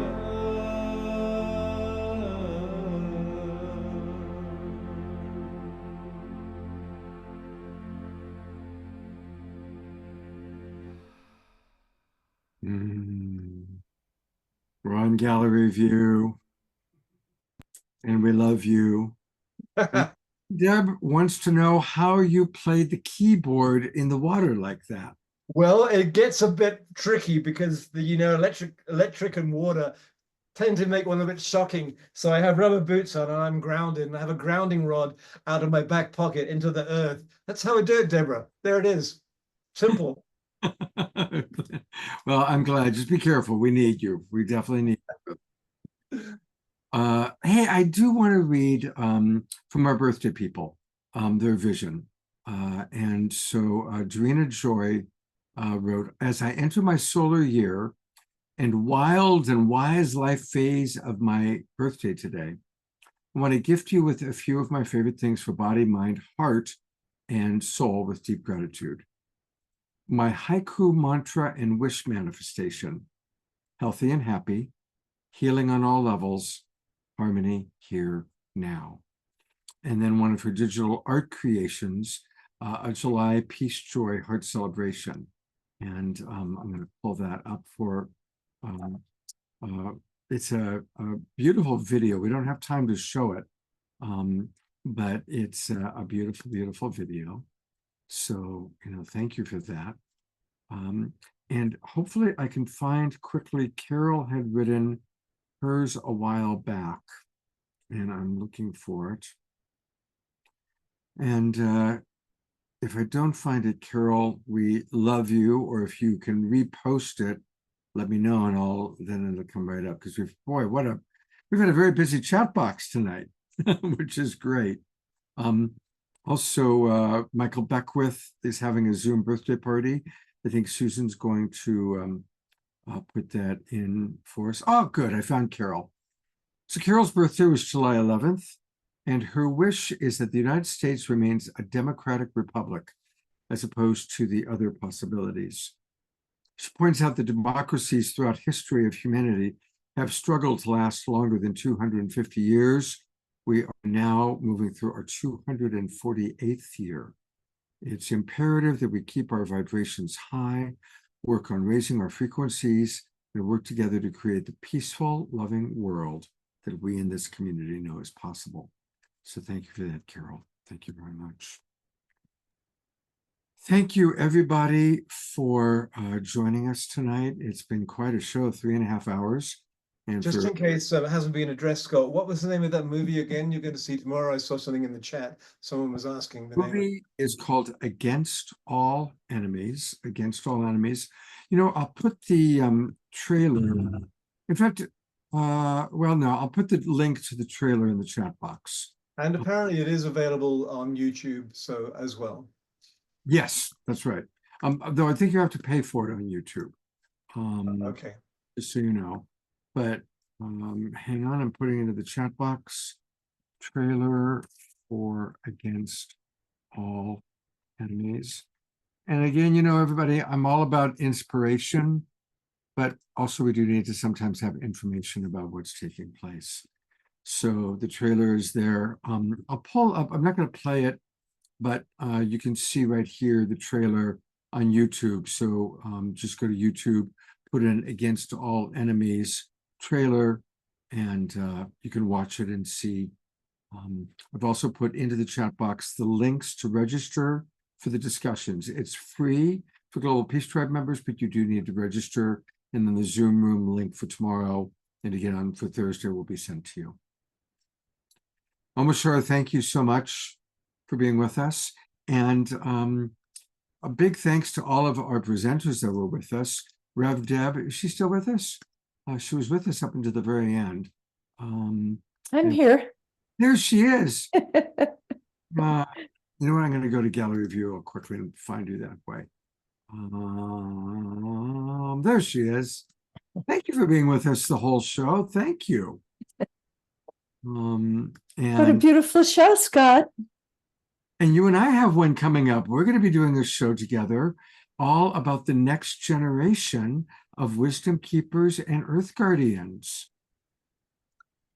It's so important. So many of us are more in the category of elders. And we get inspired talking to one another, but we really do need to bring in younger people. And I was struck when Marty was reading Chief Phil's message and she said, do we have anybody on the show here? I was going to Desmond Bear, you know, that was but Desmond Bear, yes. She's only 5. That was a young person I was able to bring in, but it's going to be a wonderful show, and I'm really looking forward to co-creating that with you, Deb. Thank you. Well, thank you to reaching out to some younger folks and finding out who's in the Global Peace Tribe in that younger generation. Summer, I brought you on too, since you were one of our presenters. And, you know, the Day Out of Time is coming up this week. Do either of you want to share with the audience a little bit about the Day Out of Time on Thursday and how to best work with that energy? Deb? Yeah, I mean, I also just am so grateful for, I just wanted to say one thing. Thank you so much for supporting. I was fundraising as part of the dancing that I did yesterday for my books, and Deborah just donated and financially supported, and you did, Scott, and Kristen Hoffman did, and a few other people that just delights my heart. And it is really important to financially support each other. So thank you. And I have learned a lot about the Day Out of Time from Heather Elizabeth, who I've done a lot of collaborating with, and connected to her Imagine Peace Promise. And she does a lot of work around that. And what I would say is it's a day off the Gregorian calendar. It's a day out of time. It's timelessness. Like there's this way that I relate to it that takes me out of the schedule, linear thinking and time. And then the next day is the first day of the Mayan New Year. So I've been in relationship with it now for a few years, but yeah, that's how I would speak about it. And it's wonderful. It's a wonderful day to unthink a bit, you know, pause. Yeah. So that's Thursday, this Thursday, July 25th. Anything you want to add, Rev Deb? Well, I will be at an all-day celebration of the Day Out of Time that's being led by somebody here in Mexico who is a specialist in the Mayan calendar, and also does kirtan and many kinds of cacao ceremonies and all kinds of things that are indigenous to Mexico here. I believe that it's because the way they constructed their calendar, the Mayans, there was an extra day. So they just said, okay, let's have a day that's out of time. What a beautiful concept, right? Mm-hmm. So looking forward to it, connecting with the earth, connecting with my adopted country here and the beauty of its customs. Beautiful, thank you. Two last things. Adora, who we always watch dancing, you know, Adora is always dancing to Omashar's music. And so thank you, Adora. Her birthday was recent, and her wish was to join the Peace Circle at the National Rainbow Gathering, which was in California this year. The morning of the 4th, which was her birthday, we are silent and we gather in the main meadow, and at noon we all prayed for peace. So thank you, Adora, for praying for peace on your birthday. I received a message from Ben. He had to take his son home, so he wasn't able to say goodbye, but he sends his love, and he asked me to close by playing this video with our beloved Kristen Hoffman, kind of getting us all excited about what's going to be happening in Japan. And Rev Deb just put some information about the 13-moon calendar, the Mayan calendar, a little bit about the Day Out of Time. So thank you for putting that in. And that it represents the feminine aspect of nature. Ah, well. So it's in sync with the Magdalene energies as well. Right up our alley. Right. Rev Deb, I love you so much. Thank you. So we're going to close actually with a Kristen Hoffman video. It's short, it's brief, and very sweet, and also getting us excited about what's going to be happening in Japan. So here we go. There's something happening. Can you feel it? A powerful wave is coming, taking shape within, illuminated by a rising sun, the light that guides the way when we listen. We are approaching a tipping point, a great moment, a turning of the wheel. Together, we are traveling to an ancient land rooted in deep wisdom to sow seeds for our common future. And you are invited to come and join us. Will you hear the call of the sacred mountain to come for Peace Week Japan this September?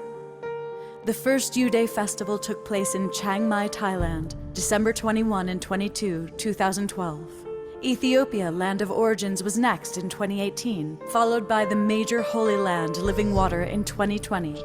During that time, Unity Earth has held a great many convergence events and other festivals around the world, reaching over 5 continents, 40 countries, and many thousands of participants. These epic journeys bring together major leaders from a wide variety of fields in sacred lands for powerful ceremonies and transformational experiences for hosts, guests, and all.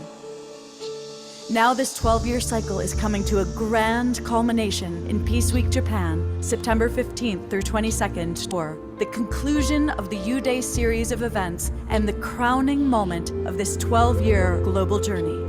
Peace Week 2024 Japan is hosted by the remarkable Goi Peace Foundation, May Peace Prevail on Earth, and Bayako Shinkokai. The journey includes the Tokyo Convergence, Mount Fuji Fields of Healing, and Hiroshima Peace Day concert and global broadcast, which will be a bell for peace heard around the world.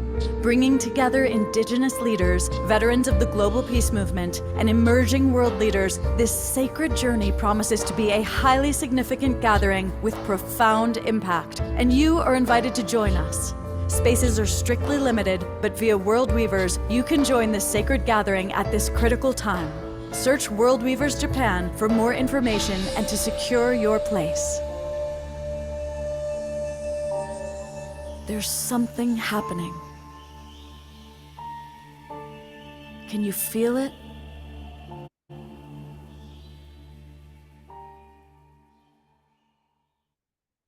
I'm feeling it. I hope you're all feeling it. And I'm feeling how much I appreciate each and every one of you. Thank you, all participants. I'll see some of you tomorrow for our online discussion. Look forward to seeing you next Wednesday night for the Awakening World. And thank you for still being with us. And anybody watching the recording, because a lot of people now watch the recordings, you are equally loved and appreciated. Oh, and of course, Monday, Dana's birthday and the Magdalene feast day. So, wow, we've got a lot going on. Take care, everybody. Have a beautiful, sacred Sunday. Remember, we can always make any moment sacred by choosing to see the divinity. Take care, everybody. Good night.